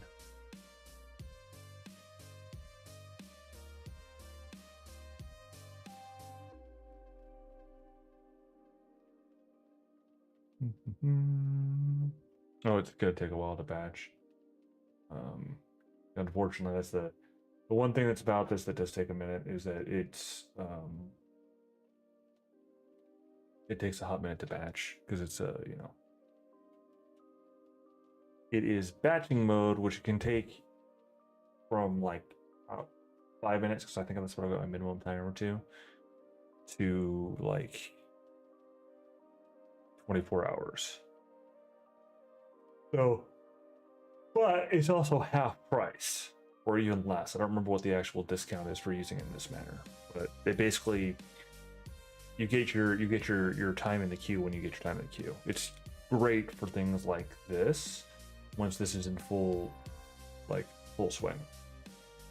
Because then I don't really care that I might wait, you know, a while to get my output.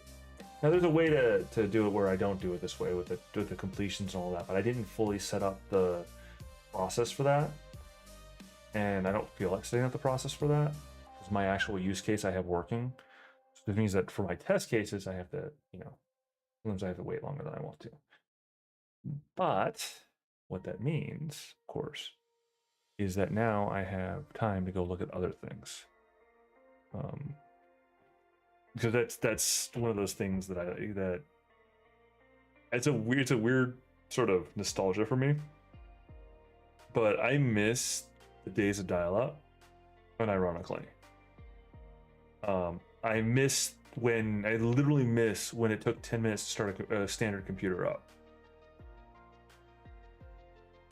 I miss when it sometimes would take a reasonable amount, if it's a reasonable amount, 10 minutes, 5 to 10 minutes to start a given game up, you know. And if you had to reboot for whatever reason, it could take you before you were back in, you know, where you were back like sitting at the working system, like 10, 15, 20 minutes. I miss those days. And the reason why I miss those days is because it would force you to walk away from the computer for a little bit. Maybe go get a sandwich. It's the cut of your jib, go have a smoke. Not saying that I encourage that behavior, but you know. Go for a walk, like a brisk 10-minute walk or whatever. By the time you get back, your computer will be operational. I miss those days. Without even the slightest hint of irony there.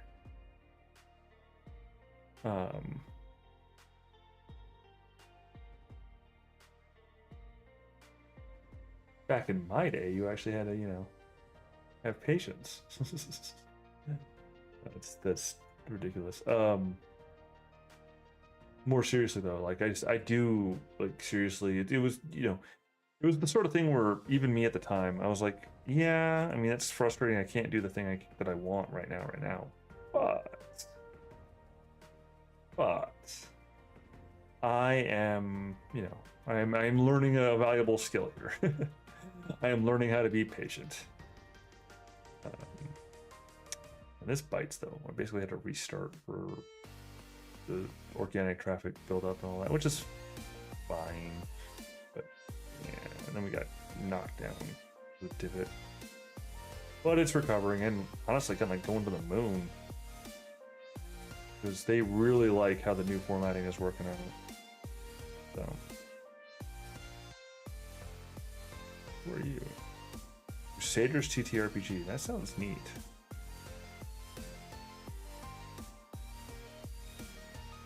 Anyway, I'm just going slightly insane because I'm being distracted. Well, it's still not there yet. Let's continue. I want to look at the stats. That's what I want to do right now. I'm just gonna do a quick spot check on the stats. All right. So, 82 posts, 163 visitors. From our top from the previous section, we are underclocking water to like 200 megahertz. The CPU would explode. I don't think you can underclock that level. I don't think you can do. You can. I don't.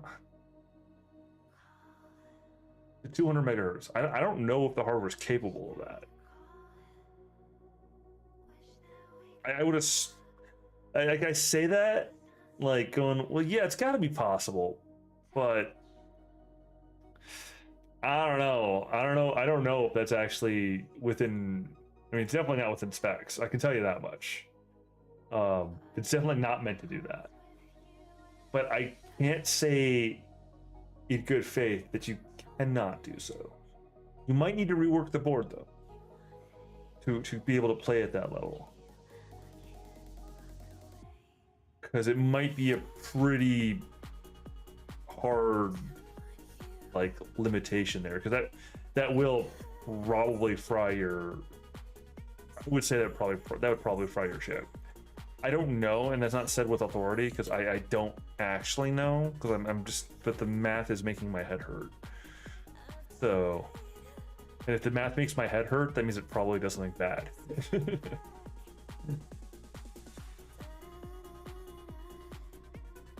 Because you know what else makes my head hurt math-wise? Quantum mechanics.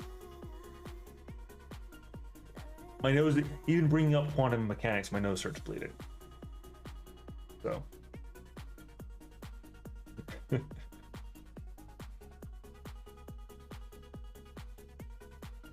But I still feel like that underclocking a modern one down that far would be a fire hazard. I know it's less power than it's used to, which means it would be technically cooler than what's used to. But it's also definitely not built to handle that. You know? Like, and doing that's probably bad. Alright, we're gonna have to find it out now. You know what? After saying I don't do that sort of thing, I'm gonna do it here. Just because it's funny. Because again, this is not serious. What happens if what would happen if I downclocked a CPU, a modern generation CPU to 200 megahertz?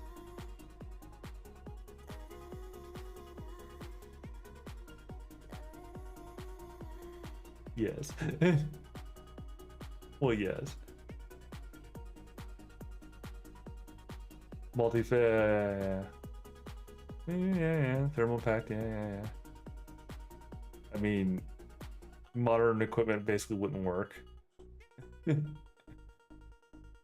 Driver firmware issues. Yeah, that makes sense. Real-time applications having severe problems. And probable system. It says possible system instability. I'm saying it's likely. It would essentially reduce the CPU performance levels comparable to the late 90s at the peak of human civilization, like Agent Smith said.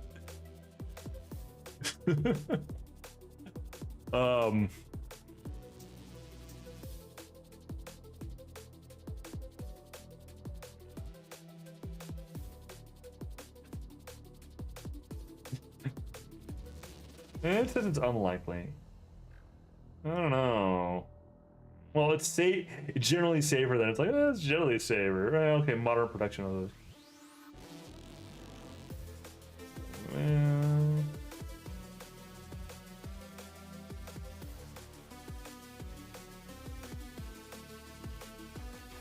I don't know, man. It says it expects no damage. I'm going. I don't know, man. I don't know, because I know that, again, like, you have all these other components that are expecting certain, you know, certain things, right? So, I'm just saying. Also, it kind of catches me a little off guard that it said, you know, the equivalence of the late 90s.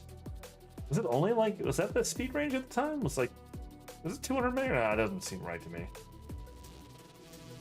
could have only been 200 megahertz at the time. I don't buy that one. I'm trying to remember what the actual speed on the Pentium 1 that we had was. And I don't quite recall, honestly. Yeah, that's what I'm saying. It's like the late 90s. You know what? I'm gonna argue with it now. Late 80s.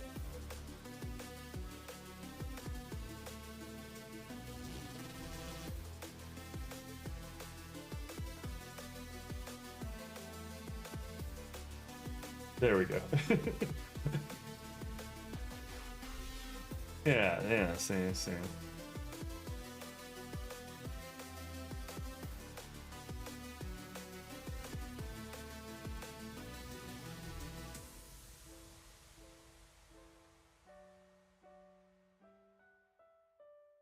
Yeah, that's why that one actually. Okay, so that's like the late 90s. Yes. Oh, wait.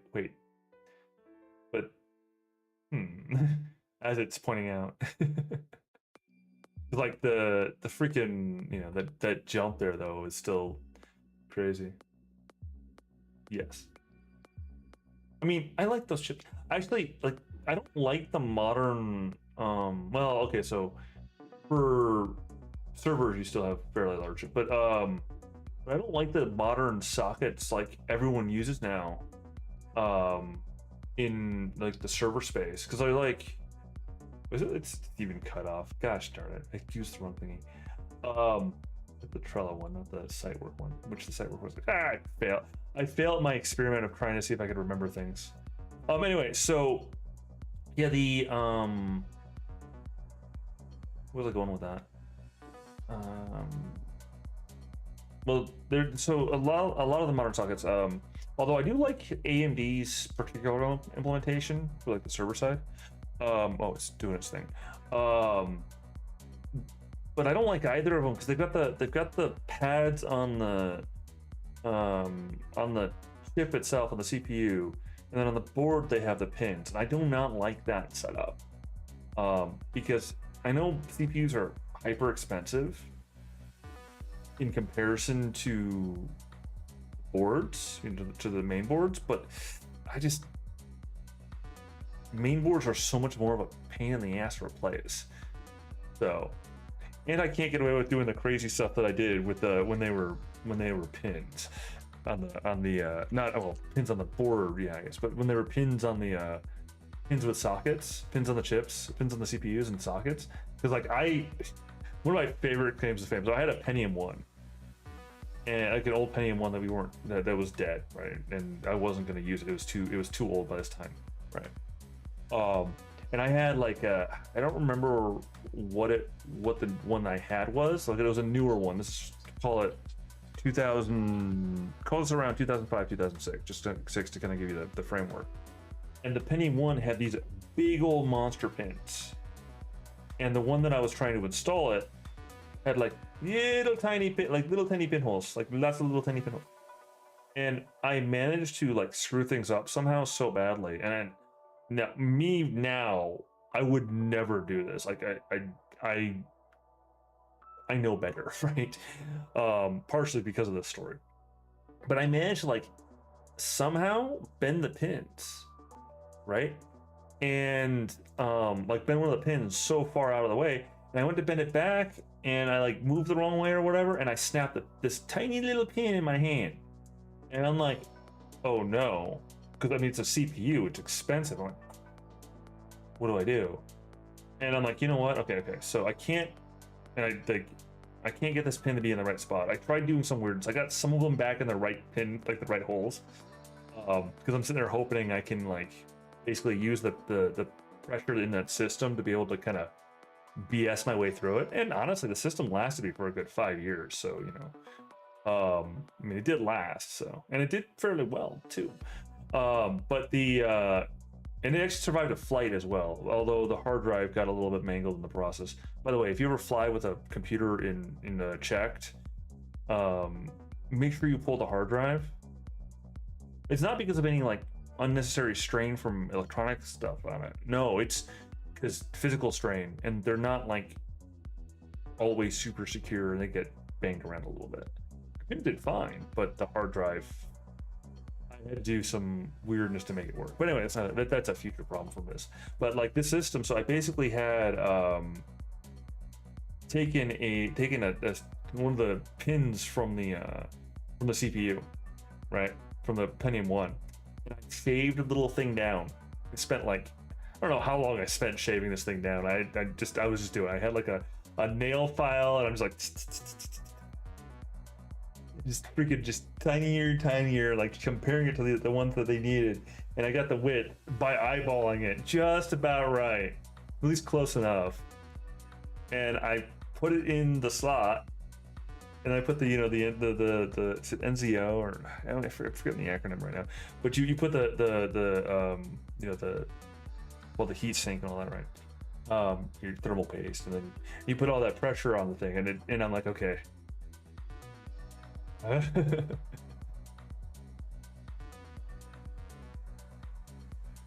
Yeah, that's fair. Whereas I just basically took the computer, put it into a tote, wrapped that sucker up with about an entire roll of duct tape. Like I said, this is like circa 2006 maybe. No, this is no, sorry. This is more like 2000. Oh,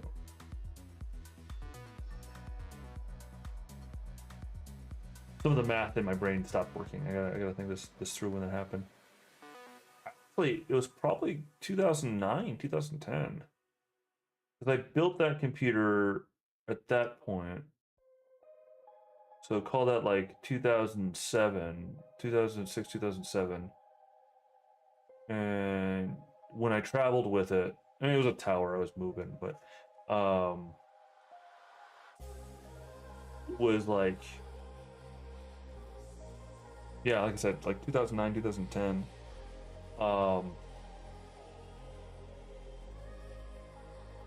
Anyway, there was a point with this. I forget what I was going for with it. Maybe 2011. I'm not sure now. I just brain farted myself. But yeah, the thing is that, so I had the thing there. Yeah, I don't remember. I don't think I had the wherewithal to, like, you know, stuff it with. No, I did. Well, it wasn't wherewithal. It was more of a space concern. I did stuff it with like blankets and stuff, right? Because like I had a tote. There again, my exodus from where I was to where I was going, it wasn't the cleanest sort of departure, and there's a whole bunch of reasons for that, but it wasn't the worst either. It just was not the cleanest departure. I left a bunch of stuff back and never got back again. Anyway, but yeah, so I get there and I get in and start unpacking to the new place I'm at, and The little piece, because it's a ATA type connection, right? The little bar, SATA. And it was a platter. This was before, you know, the massive adoption of even SDs, you know, even SSDs. And so the connector, like during it, got jarred and went tink, and apparently just shattered the plastic that was on the back of the drive. I don't remember what I did though. Like, I remember I like.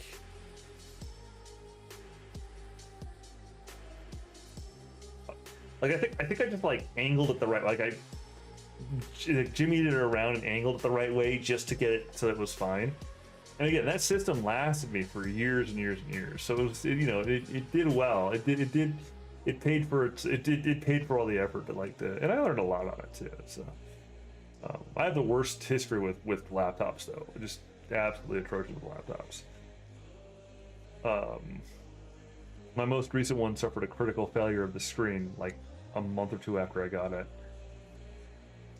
When I say critical failure of the screen, long and short is, without going into, well, there's nothing too graphic about it, but I was in the Denver airport and in the stall, and like I had it in my backpack, and I had like the little back slit. Put it up on the stall, and like something happened, and it wasn't well set, and I let go, and it just went just straight down onto the. And I got my leg underneath it, so it didn't completely shatter the screen, but it mostly shattered the screen. So yeah, I shouldn't have hung the thing up there like I did. That wasn't very smart. I wasn't thinking. I was probably honestly drunk too. Look, all right, it was a lot of flight, and I had frequent flyer miles. All the frequent flyer miles, so I had access to the clubs. What happens when we have access to the clubs and nothing to do? A little bit of drinking. I got nothing else to do. I was just getting on a flight. Like, what do you want from me? Probably should have done something more useful at that time, but you know. Speak about like travel and all that. Let me see. What was I doing? I was actually doing something that was technically useful, and I got totally lost. Oh, it finished. Okay, let's go ahead, go to the Trellos, and then go back over there because that's where we're looking at. Looking at this one, and I need to now look over the things I just did, and I didn't fully give it a good look-see, which sucks, but that's okay. All right, let's take a look. Section text. All right, there's the briefs that was done 14 hours ago. I don't know how well this is going. We're gonna try it and see if it plays nicely. Just leaving it that way.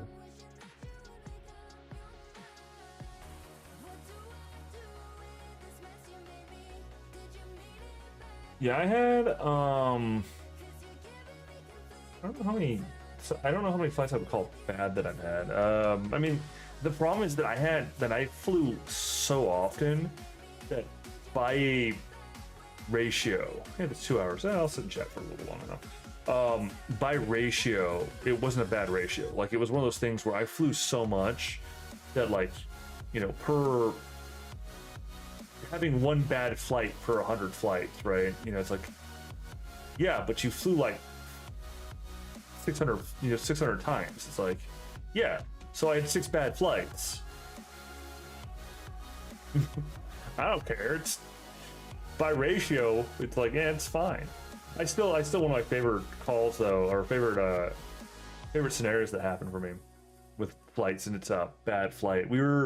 I was flying from somewhere in New England, and I don't remember exactly where. Maybe it wasn't as far as New England. It might have been Baltimore for all I recall. It was somewhere in the northeast of the U.S. And we were flying down.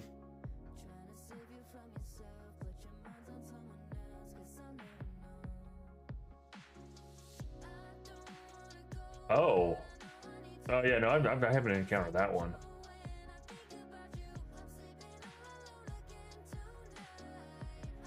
And I've been pretty sloshed before on that. Though the one that I call a bad flight, I think I've only, and it's a little bit gross, but I think I've only lost it, and this was because of over imbibing. I think I've only lost it once, and after that one time, like, I dramatically curtailed it. because it was not a very fun event when that happened, and I felt terrible about it. And I had this one guy ragging on me, almost got into a fight too about it. He was railing at me, like, Yoshi's gonna have to clean up that blah blah blah blah blah, which I don't think that's the case. But even if that is the case, okay. I apologize because I didn't mean to lose my, to lose the alcohol, because I drank myself into a stupor for reasons. It was a week that was a super hard week. No excuses, but I wasn't being a jerk. It's just my stomach twisted, and I was able to get myself into the restroom. As opposed to everywhere, and I made a little bit of but anyway, point is, regardless of the details, right? That was a bad flight, and the story came down to where it was hilarious in a manner, at least to me, is so we're at the flight, and the guy had been railing, oh, you suck, blah blah blah, and I'm like, look, I apologized and I admitted that I did wrong, and you're still talking this. And now, at this point in time, I'm still drunk, but I'm kind of sobering up because the process that occurred before.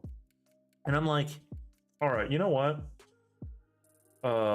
If you wanna lay me out, if you wanna throw a fist, I'll let you get the first hit in. In fact, you know what? Honestly, I probably won't even strike back. If you want to go ahead, you want to start. You want to start something. You were so mad at me, right? At what I am at this moment. If you are so angry at me, go ahead and hit me. No, please. You know what? Honestly, no guard. Go ahead, hit me. Because you're so mad at it, and you're right to be mad at me for this. Because I did screw up. Go ahead. I can take your punch. Go ahead. I won't even start anything. Go ahead. If you're so mad about it, do it. And honestly, there might have been a chance I might have struck back depending on how much he struck. It's one of those ones where I was like putting an open guard, and if you went for a second strike, I would have laid him out, because he was an older fella, and I've got some background. And so it was one of those ones where I was going to give him a fair hit. And then I was going to walk away, shake hands about it, and say, all right, cool. You got yours in. Are you happy now? You're good. Great. Awesome. Because it's one of those ones where it's like, yeah, no, I did screw up. So if you think I owe more for my screw up, all right, you know what? Honestly, fine. I'll let you be the arbiter of that. Go ahead. And his wife was like, no, no, it's fine. Not to me, to him. She's just like that whisper of command is like, no, just leave it, let it be. It's like, fair. And I not of my appreciation, but it was honestly like, if you're gonna sit there, you're gonna talk big, right, and try well, you're so horrible, so horrible, so horrible. Okay, fine. Back up your words. I'm drunk enough to take your punch. I don't care. So that was a fun one. I enjoyed that story, even though it sucked to live through. It's one of those. Just because at the end of it, I ended up being the jerk. I ended up being less of a jerk than the other guy. It's not about being able to what is that? It's not about being able to outrun the bear. It's about outrunning the guy with you. Right. What was the other one? The other one that's the other story I was trying to tell before I interrupt myself with the drinking story. The drinking stories, that's kind of gross. You got me in a bad one. That one was just like this.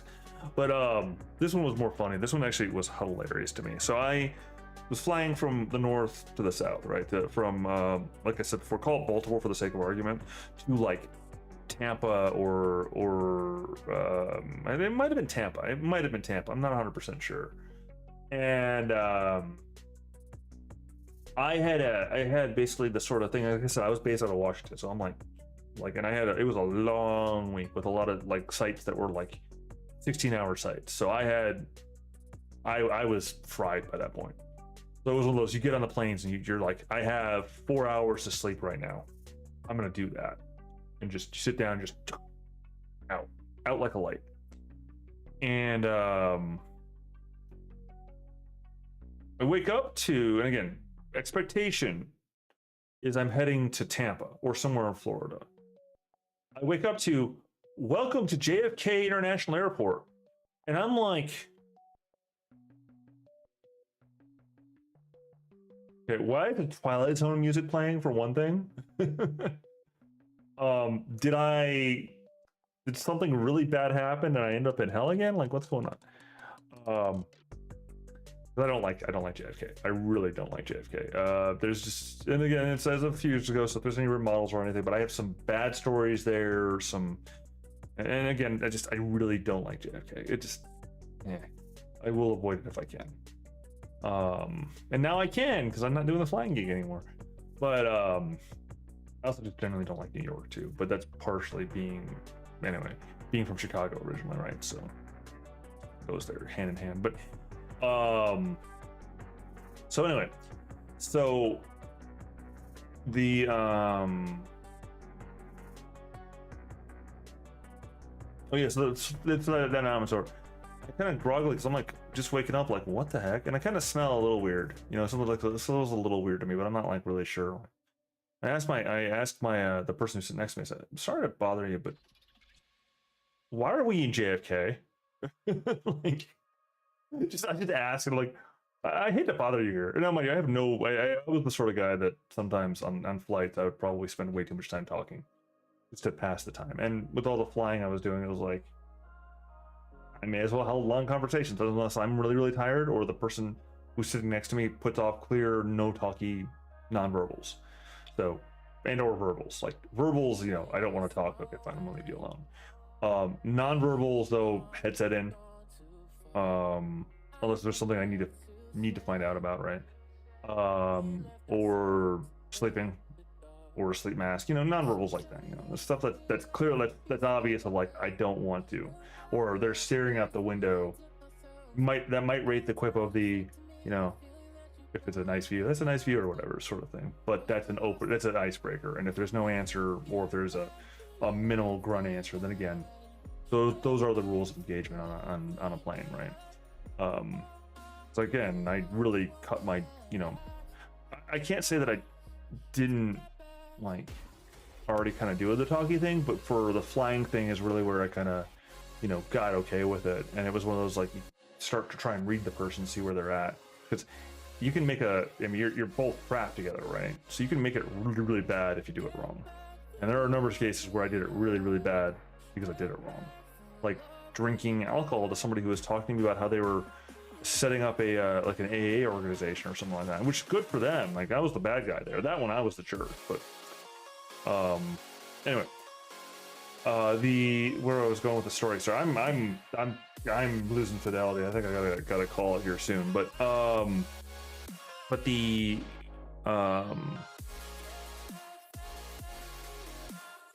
one second.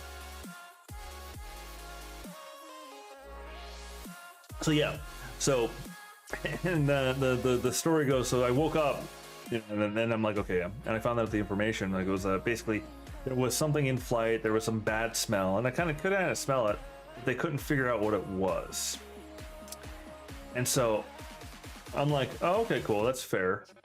And then I immediately text my mom because I enjoyed messing with her. I immediately text my mom saying, I just slept through an emergency landing. Pause. just let it sit there until she responds. What, are you okay? Or I don't remember, did I text her or did I call her? I forget. I'm not sure.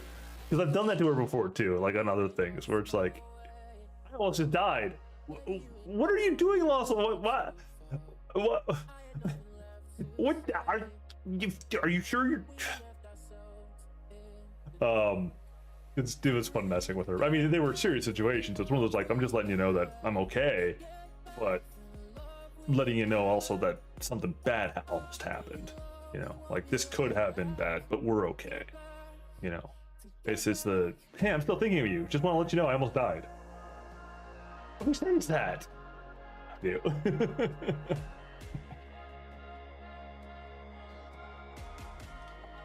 So anyway, that was the song, and then we got another plane. It took like hours, whatever. But I wouldn't even call that one a bad one. Obviously, nothing bad happened. Everything was okay, so I wouldn't call that one a bad one. I have missed flights for sitting for losing track of time and sitting in a airport lounge, specifically in Atlanta, because I mean that is a monstrous airport. Honestly, a lot of people don't like Atlanta for some reason. I actually do like the layout of Atlanta when you figure it out. The only problem that gets a little off is like when you misread the gate, you know, or whatever, and you're in the wrong terminal, and you figure out that you've got 5 minutes before the doors close because you were zoned out sipping wine. The Delta Sky Club, because that's, yeah. Again,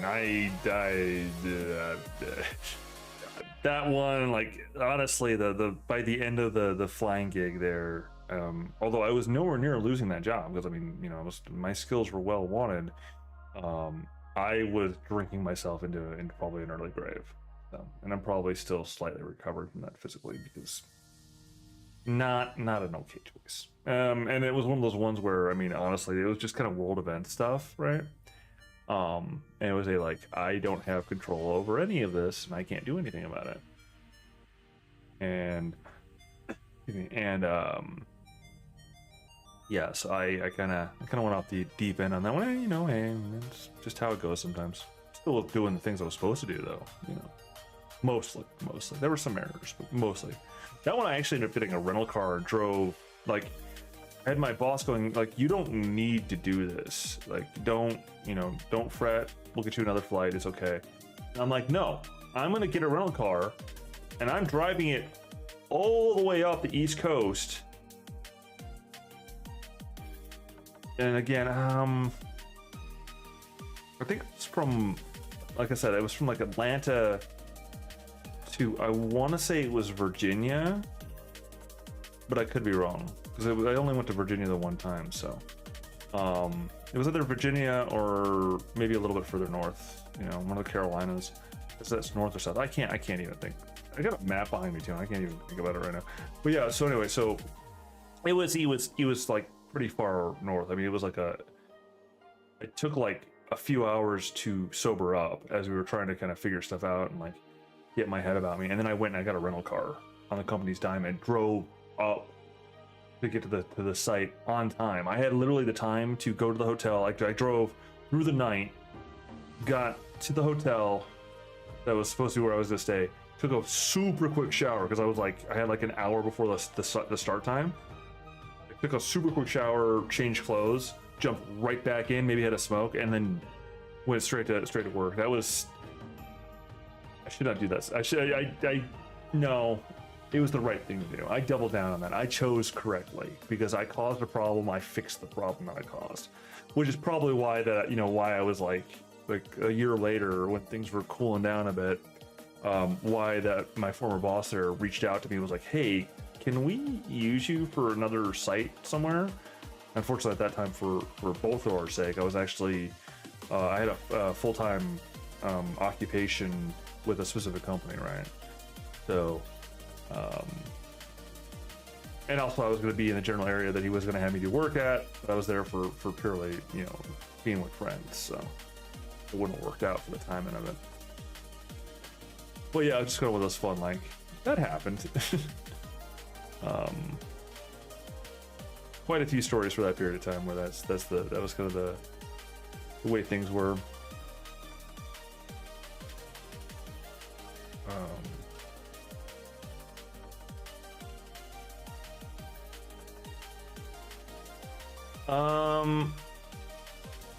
Ooh, yeah, would not recommend. This is why, by the way, I have a standard kit that's like my all-weather kit for travel. Like, I will pack a maybe a short sleeve shirt or two, for like off times, but I will always have a pair of a long sleeve. Like, my primary stuff is actually what I'm wearing presently, which is well, it tends to be the red shirt because the deep burgundy just kind of works for me. But I have a colored shirt, enough shirts for however long I think I'm gonna travel or go to work sites for. This is when I was traveling, now I don't. But even this is just my standard kit still. It's not gonna really change. It's dress shirts of some sort that are long sleeve, and specifically that are long sleeve, not because it makes them dress shirts, but because long sleeve, right? Black slacks, that's just a preference, right? You know, but slacks of some sort. I don't generally wear shorts, but I might have a pair. I actually try and make sure I have a pair of swim trunks with me, just because you never know.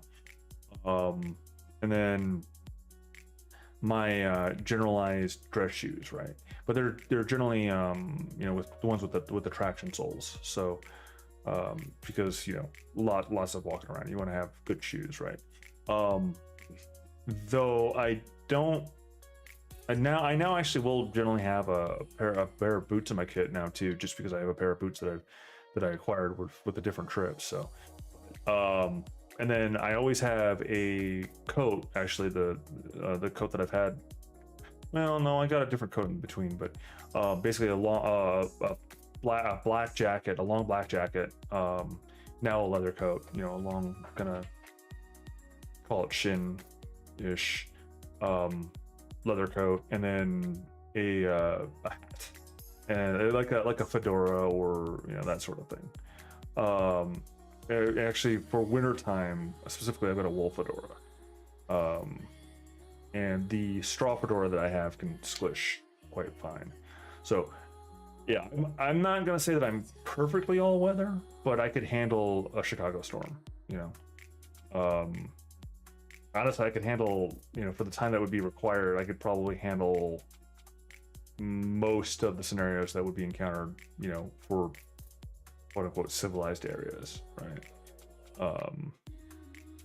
Because those shoes that I happen to have, you know, they tend to be, until I wear them to death, right? Until I've worn them to death, but they tend to be, you know, of enough quality to basically protect my feet from most scenarios. Maybe a little bit overkill during the summer, but coat can be slung over my shoulder. The you know, the cuffs can be rolled up. You know, if it gets really bad, the button can be popped, like that sort of thing. So it's not like, you know, there are options.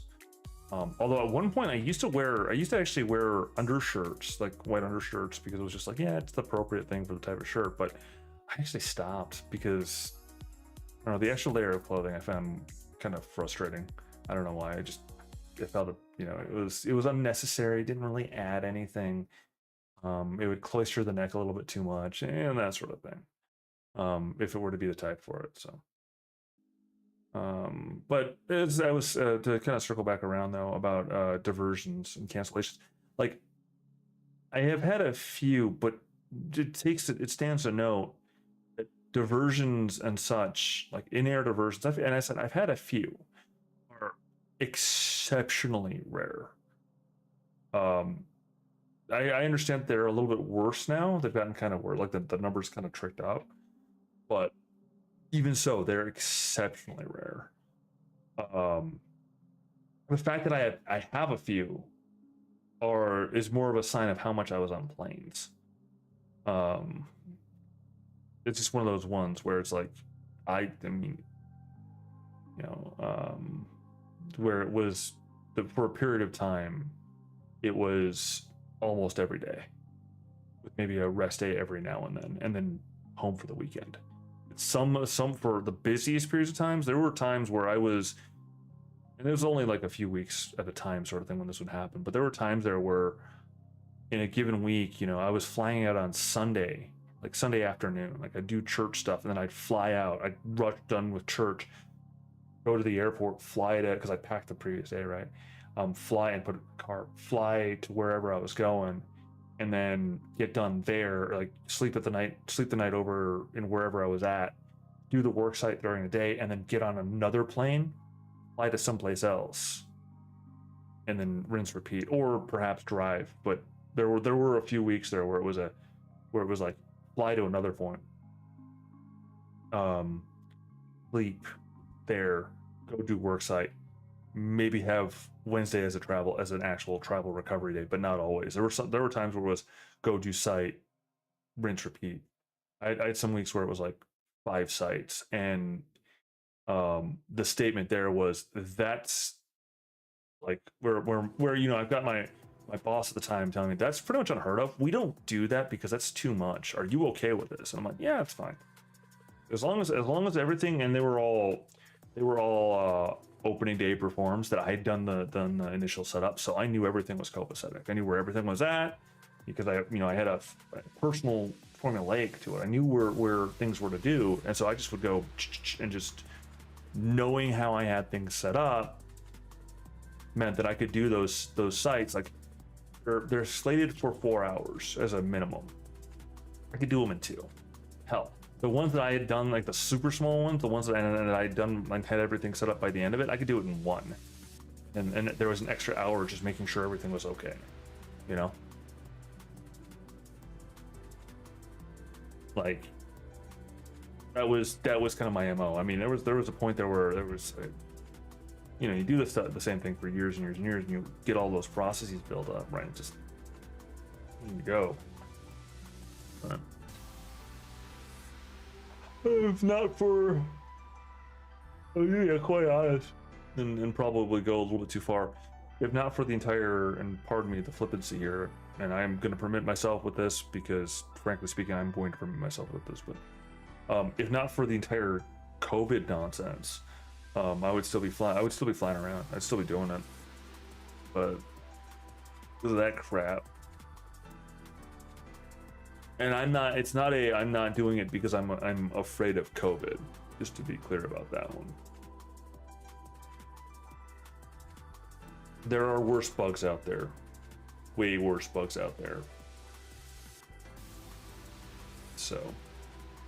And every breath we take, there's a chance we're going to get one of them. That's going to get root in some manner, speaker form. So. I'm not saying that there shouldn't be concern, and in fact, the reason why I'm going to allow myself to be a bit blasé here is because I did kind of, at least from the official causes, in a rapid period of time, lose like 3 or 4 people to it in my immediate circles, which pretty much wiped out what my immediate circles were. But still, you know, and when I say immediate circles, I mean family. So I'm allowed to be flippant about these things if I decide at this point. So anyway, without going too far into that one, but yeah, no, if minus all that jazz, I would actually still be flying. I'd still be doing it, but that it would actually cost me the point where I was drinking myself to you know, too much. Was more dealing with all the people that were around. Like the people problem, like, was the thing, because everybody was hurting, and people were traveling not for happy reasons, and I let that affect me. You know, again, conversation. So I'm talking to everyone, and you get this space where it's like some people are going happy things, some people are going sad things, but you know, most people are traveling for things that are kind of on the brighter side of life. It's travel, right? And then the stories just twist almost overnight. But I'm gonna leave that one there. Like, I could go on about that particular period of time, and we were all there, so there's no use in. I almost said beating a dead horse, crying over spilled milk, but both of those are way more blasé than I'm willing to let myself be on the topic matter. Yeah.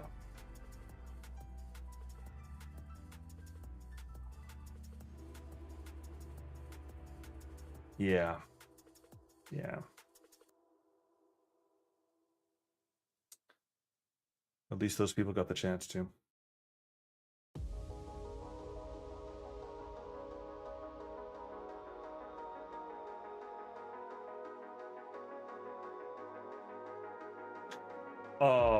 Again, I'm trying not to let this get to that dark place, because I mean, I don't want to be like that. I try to keep it light, but we just happen to get ourselves in a direction. You know, it's probably because I'm doing work on something called the Monk Death Dealer.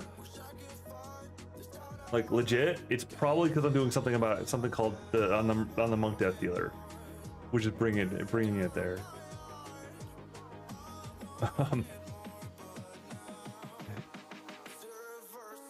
Okay, well, look, all right. When it was probably just more like rough basically really rough breathing, like, and it sounded like they were saying murder over and over again. Look, okay, there's a difference between murder.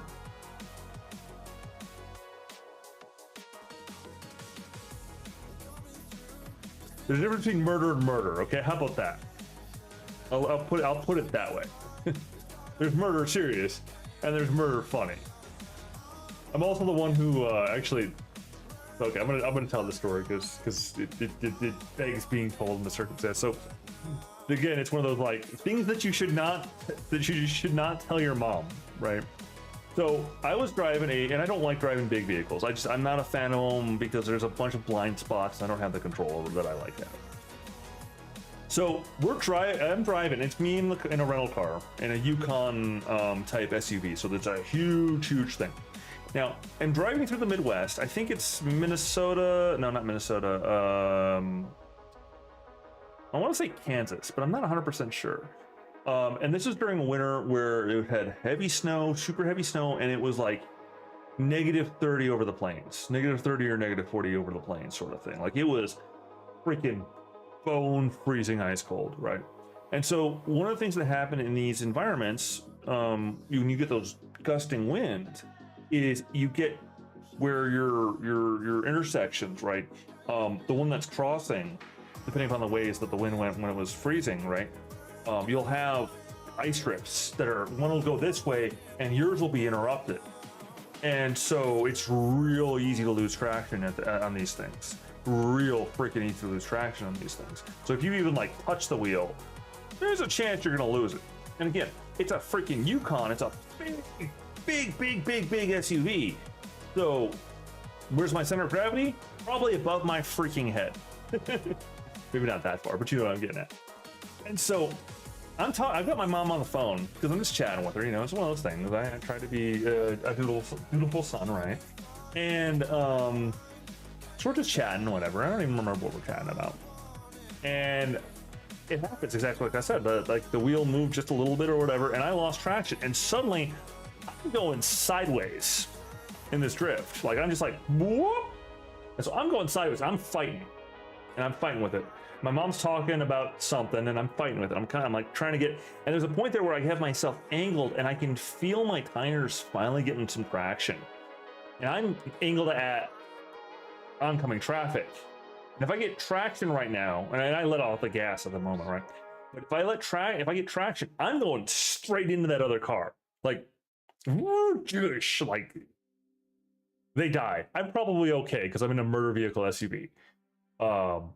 But they're probably not okay because they're in a very small SUV, and I will murder them. They're like in a Subaru or something, and I'm like, you know, like I said before, it's literally a freaking, anyway.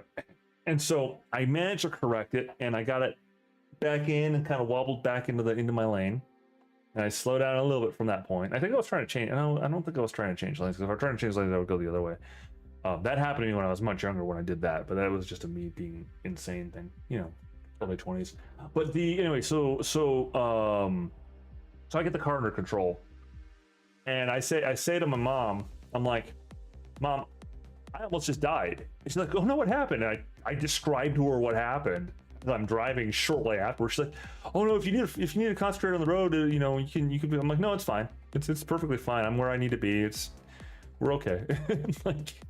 She's like, you're done. I'm like, it's okay. Literally said that to her to make her freak out because you know gotta get her heart palpitating a little bit, right? Live a little bit, kind of that sort of thing. So, what's another one that I did that sort of thing? Now you got me thinking about those stories. This one wasn't with my mom though. This was with a random housekeeping staff. So. I have a bit of a problem with shrimp. I'll be honest. I'll just say it outright. I got an allergy to shrimp. I'm not happy with that allergy, but it is what it is. You know, these things happen. Had it for a long time. Different story of how I found that out, but anyway, freaked a bunch of people out, including had Benadryl getting involved. Don't worry about it. So I'm at a hotel, and this hotel is taking. It's a really big site. Like a 20-hour site. I mean, it's a freaking insane, just absolutely nuts site. It's like 15 computers, and they're all over the building, and I'm responsible for replacing all of them and making sure they all, as well as the server network, and you know, all this stuff. At least I'm not like doing the wiring part, right? 'Cause it's all old wiring up there, which has its own complications, as you know. And so the so the bless her heart, honestly, the housekeeping staff is this one gal happens to be Hispanic, and I say that with actually reverence in this case, a great degree of respect for the hospitality of the Hispanic community. Like, it's legendary, and it should be. You know, if you're hungry and you express hunger and they've got plenty of food, they'll share it with you, like, sort of thing. And it's not even a question if they will, it's a question of what portion will they give you, like, sort of thing. It's an admirable trait. And so, knowing this, because again, from Chicago, experiences in China, it's one of those things. Knowing this, I'm sitting there and like, she has this really amazing smelling food, and I'm starving. I could freaking, you know, as the saying goes, I could eat a horse. Like, I am that hungry. I'm just ravenous because I haven't had the chance to really eat or sit down. And this site was way out of the way at a major landmark, major geographic landmark. And just a major hotel too, and all. So I haven't had the time to sit down, and it's been that sort of thing. And I think I maybe had like 3 hours of sleep from getting on the plane, driving 2 hours or 3 hours to get to the site. Yeah, it was nuts. And so this is towards the end of it, and I smelled that, and I'm like, that smells amazing. And I know what the result of this is going to be. I know what's going to happen. I know they're going to offer me food. You know, they're just the sort of person that, you know, I know. I'm not even throwing on these people. I'm going, no. You know the sort. And they literally work in hospitality, so they've got that going against them too. They're going to be hospitable people. It's just how it is. And again, I say that with respect and admiration, not disdain, nor manipulation, I might add. More just I was hungry, they had food, and if I said something, they would help me. And you know, the squeaky wheel gets the grease. If you don't say nothing, well, you won't get the thing you're looking for, right? Anyway, so all that ramble aside, I'm like, you know, I say it, and they offer me, and they give me a full thing of saltines. I wasn't asking for the full thing of saltines though, but they gave me the full things of saltines. And they're like, no, here, have this entire helping. And I'm like, well, you're too kind. I greatly appreciate it. I do. It's still, even looking back, I really appreciate it. So I'm going through and I take this entire thing of saltines as I'm doing my work on this stuff, and it takes a while to get all the configs and all that done. Right? And I'm sitting there and I eat all the saltines. It would like dip into this because it's like a little soup thing. I dip it into the soup and I eat the cracker, and I keep doing that as I'm doing the thing. I sat and chatted with them for a bit too. I was just, you know, it's just, you know, light conversational. And so I go through the saltines because again, it was just easier to dip and as I'm doing the work stuff. And I take the spoon because they gave me a spoon. Take a spoon and I put the spoon in my mouth, and I just bar, you know, with the contents. I didn't look because I was like, oh, I've already eaten all the like a bunch of the juices. And I take a bite, and shrimp has a very specific texture. And when it almost kills you, the things that almost kill you kind of, you know, you kind of remember these things. It's kind of survival instinct, right?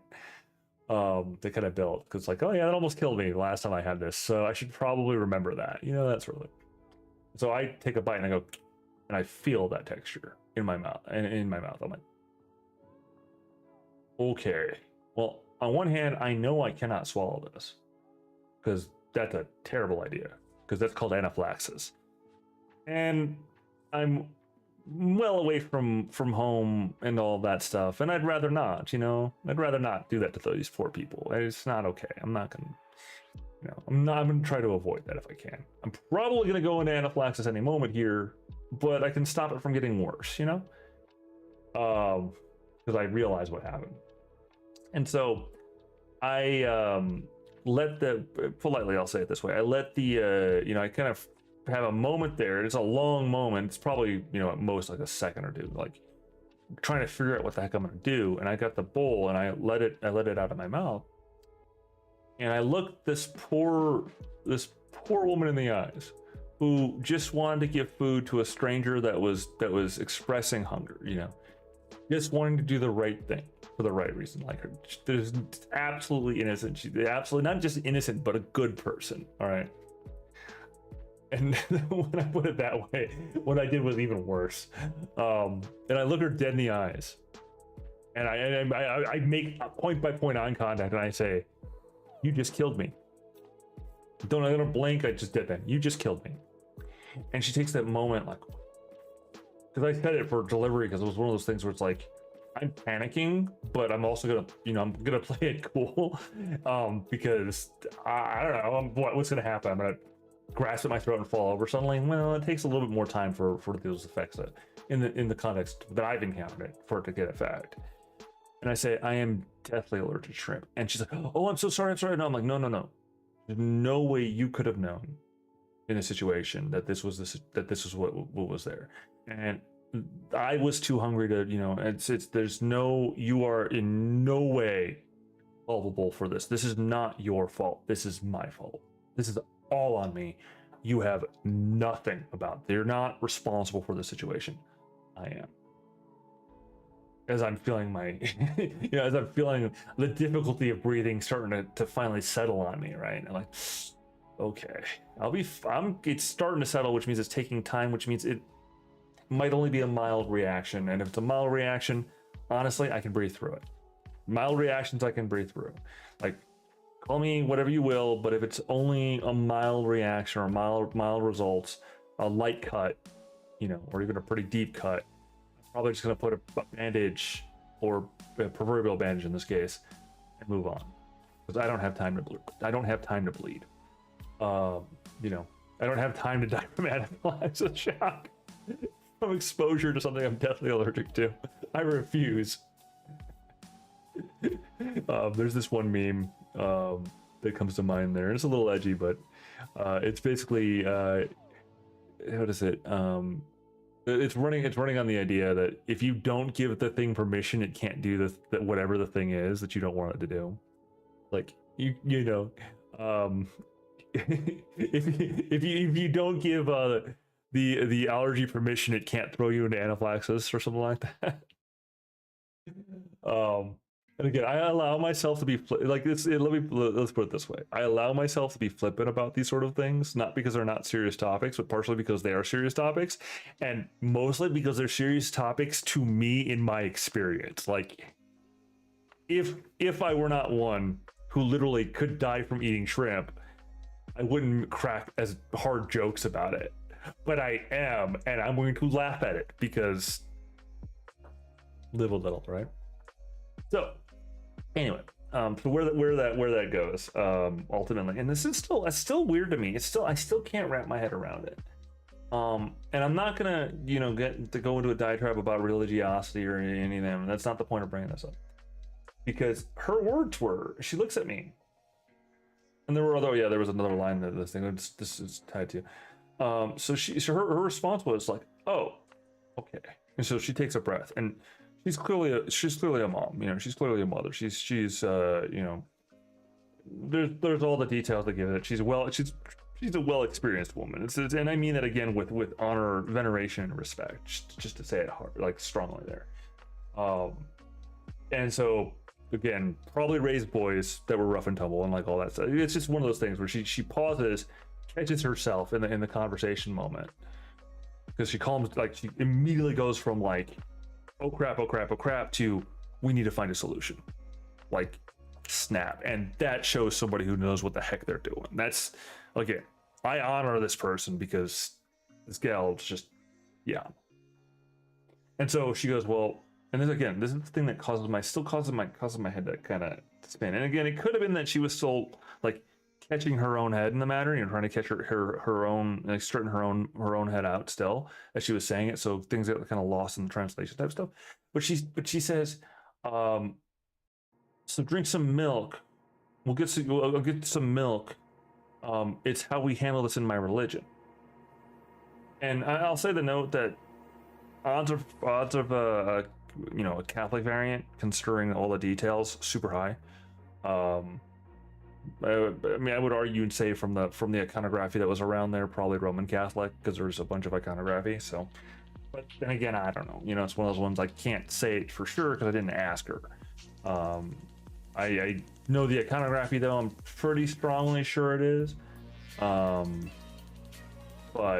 I'm not, you know, 100%. But anyway, so it's even at that, it's moot to the point. But it's one of those ones where it's like, what? How does your religion happen to go for this folk cure? Because the folk cure, and it's one that I was actually already familiar with, where, you know, the idea basically is by introducing the fat, you know, the fattiness of the milk, and then the compound has something more in the stomach to kind of glom to, and then it doesn't have as much time to get exposed to the overreactive immune system. It's more or less the way that it works, as I understand it, on a very high level overview.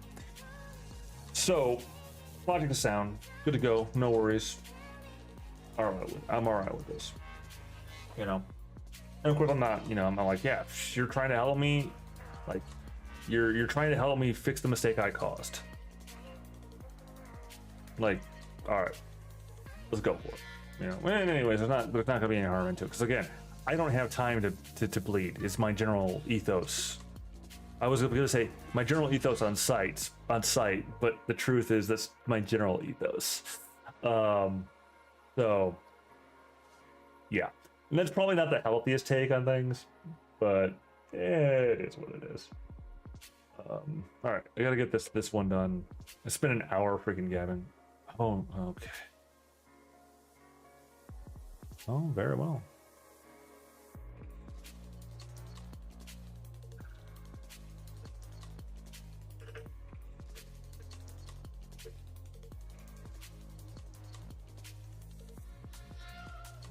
Let's see. So let's get this thing worked on, because I oh goodness gracious me.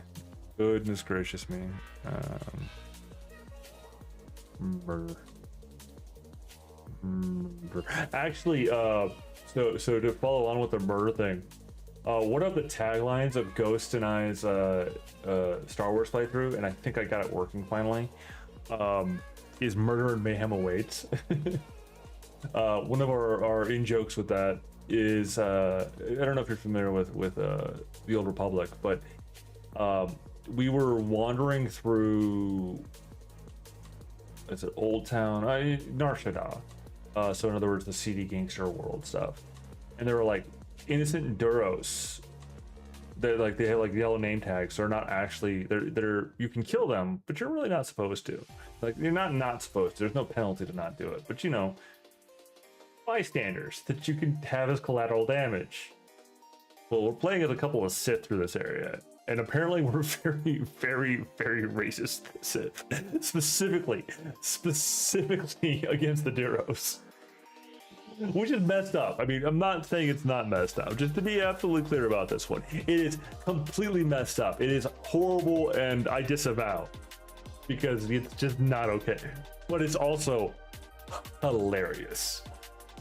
So we basically were like jumping, because we were playing either, I think we were playing like Sentinel / Marauder equivalent, or basically the Knight and the Warrior, the Jedi Knight and the Sith Warrior equivalent, so we could jump, you know, we could jump to the enemies, and so we're just like jump in, stab them, like jump in, like we're just mass murdering the Duros. We're basically committing Jedi. Well, we're playing Sith, okay?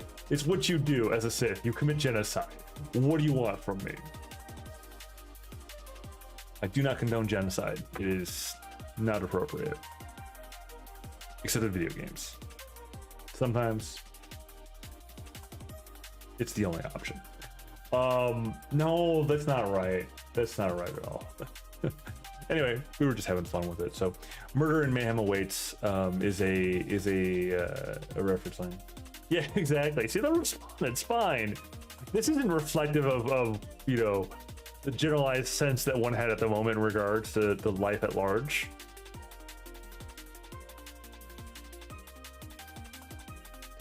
No, I mean, let's see if this worked.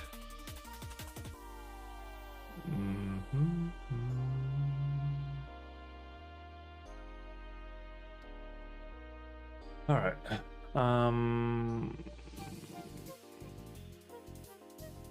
Well, that didn't really work. All right, but it worked well enough, and I have to call.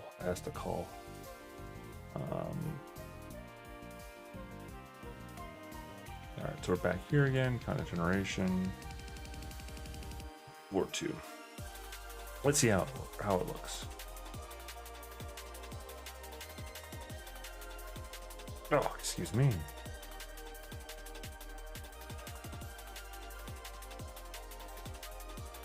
Generating new post.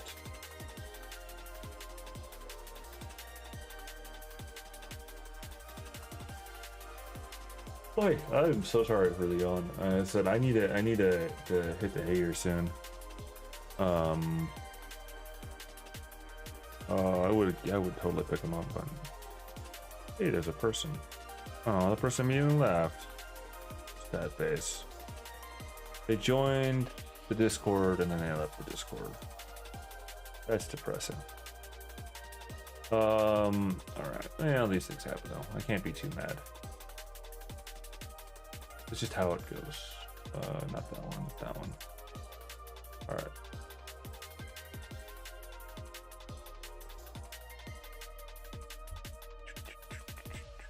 All right, and let's go ahead and open this one. See how it looks. I mean, yeah, that's possible. Considering, let's see.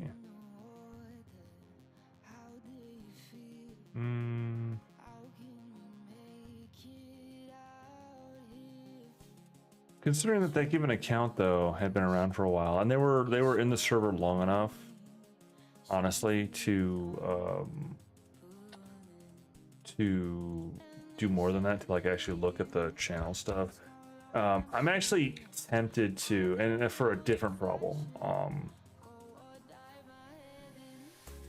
Give me a second. Just looking at it. But I'm kind of tempted to. 1 second. I gotta sneeze.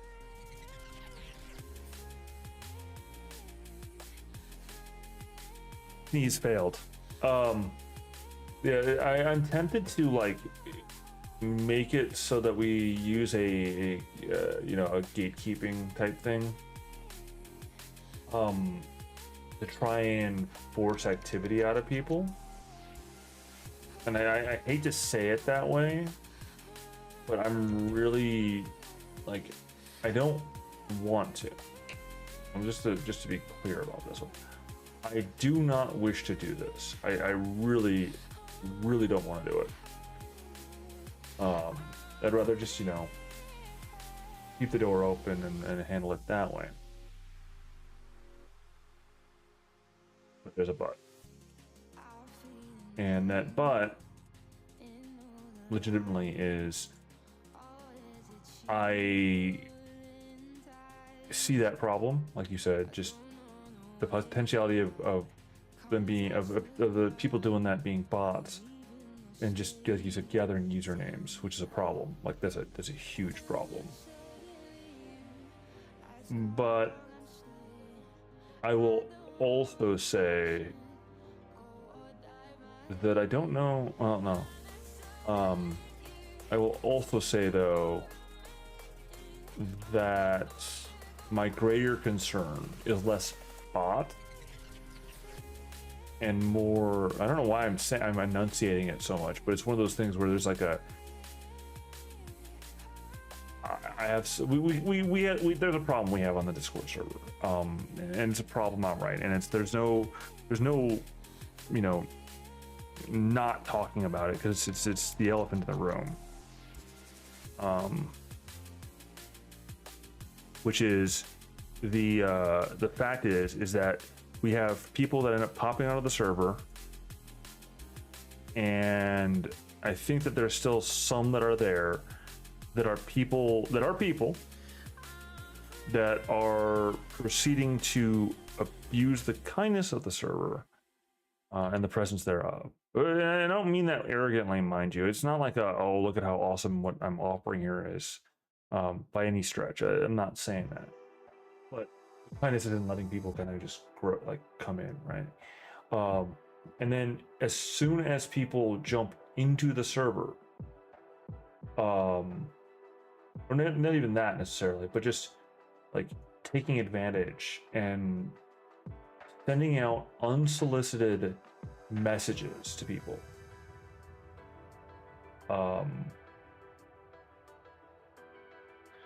Sending out unsolicited messages to people, and then like saying, well, do you want to Khajiit has wares, put it that way, to put it in the weirdest possible way possible, like basically saying, I'm trying to sell, I'm an artist, would you buy my art, I do commissions. Like,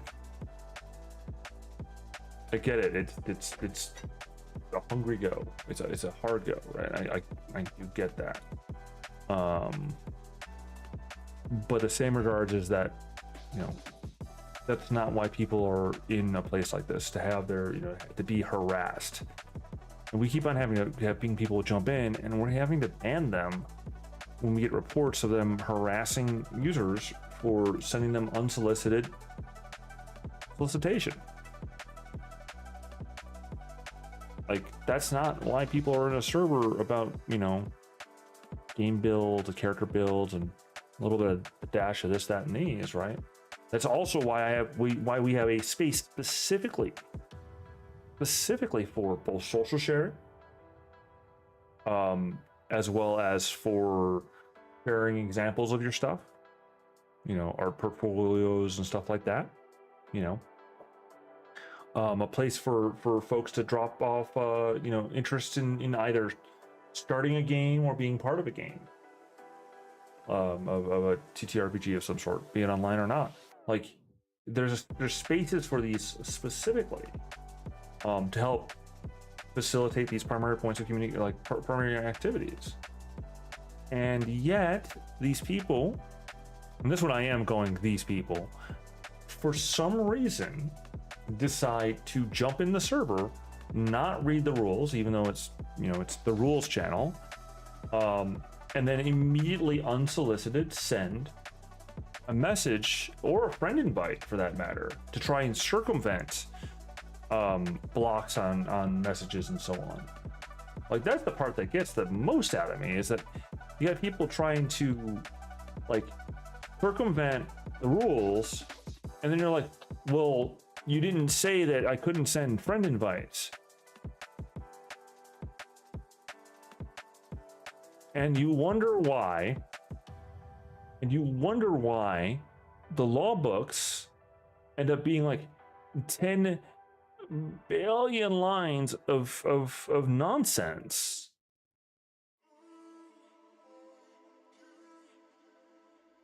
Because of people like that, and there's a lot of them. Like, and honestly, Ghost hit the nail on the head the other day when he put a post out there, like, grumbling about it. And again, it's not, he wasn't wrong for doing it, just by any stretch, because he's right. That we have to like go through and ban like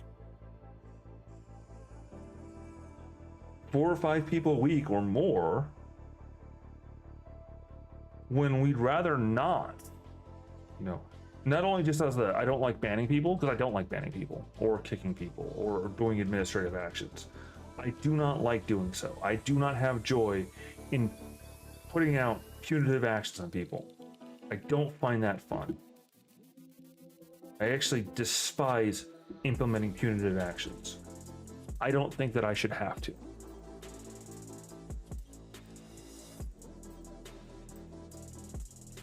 I really don't think that I should have to.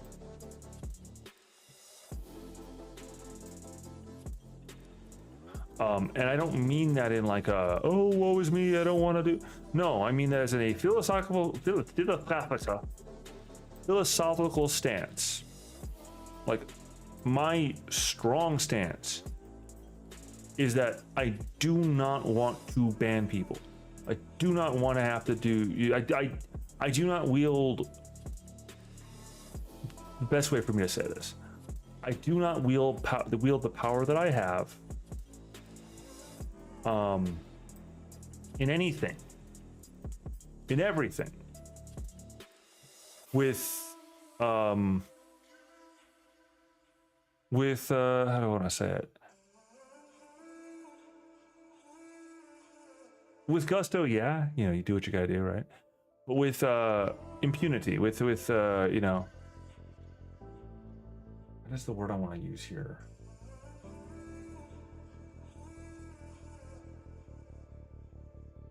Lightly.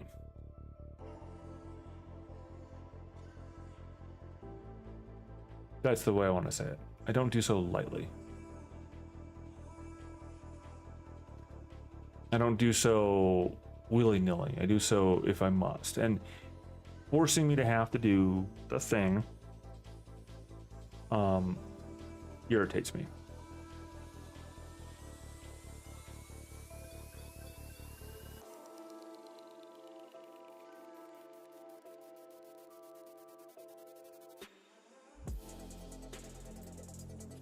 That's the way I want to say it.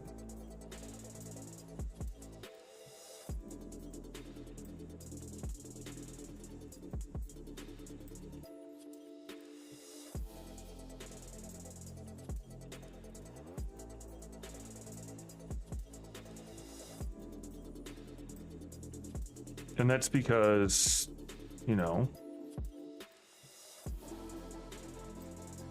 well, I just don't like it. No, it's because I'd rather do other things. You know, like I don't want to spend time. I don't want to have to spend time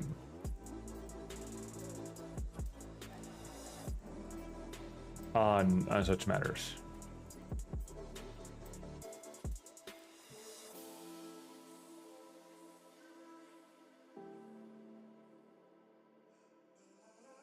That's all I'm saying.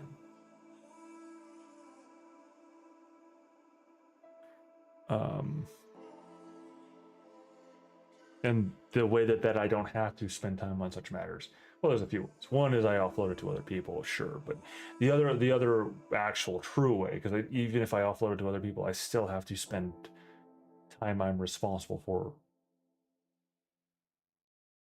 waste time that I'm responsible for, frankly, on administrative actions. It really does bother me. I do not like it. Like enough to go on and on about it, to be truthful with you, because I don't like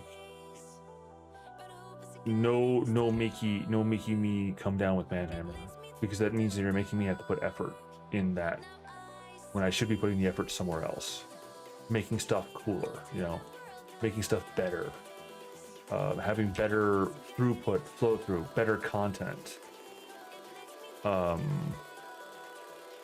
You know, not having to babysit people.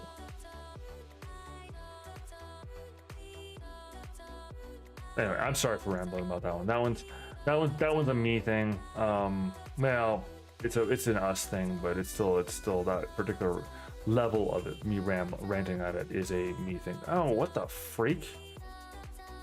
Are you serious? Oh man, what the heck happened here? Something broke, and I didn't even notice it broke.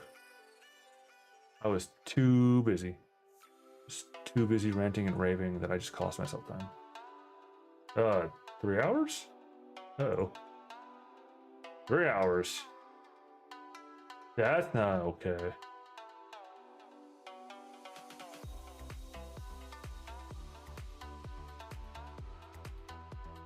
Alright, well, I really need to call it here. Well, I appreciate you, and boy, I absolutely appreciate when you show up. I really greatly appreciate y'all being here and all that. Although I will be having a change of schedule here soonish, like in 2 weeks time or so, or a week, 10 days, something like that. Yeah, I'll make it clear what the, you know, I'll change the schedule to reflect what it looks like. Hopefully, I'll have somebody else stream on the channel as well. Finally, I'm in works with this one fellow, so hopefully he shows up and starts doing his thing. Hopefully, so that we have more people doing it, which then will snowball and do cool stuff. You get it. Anyway, again, appreciate you showing up. See you around. Cheers.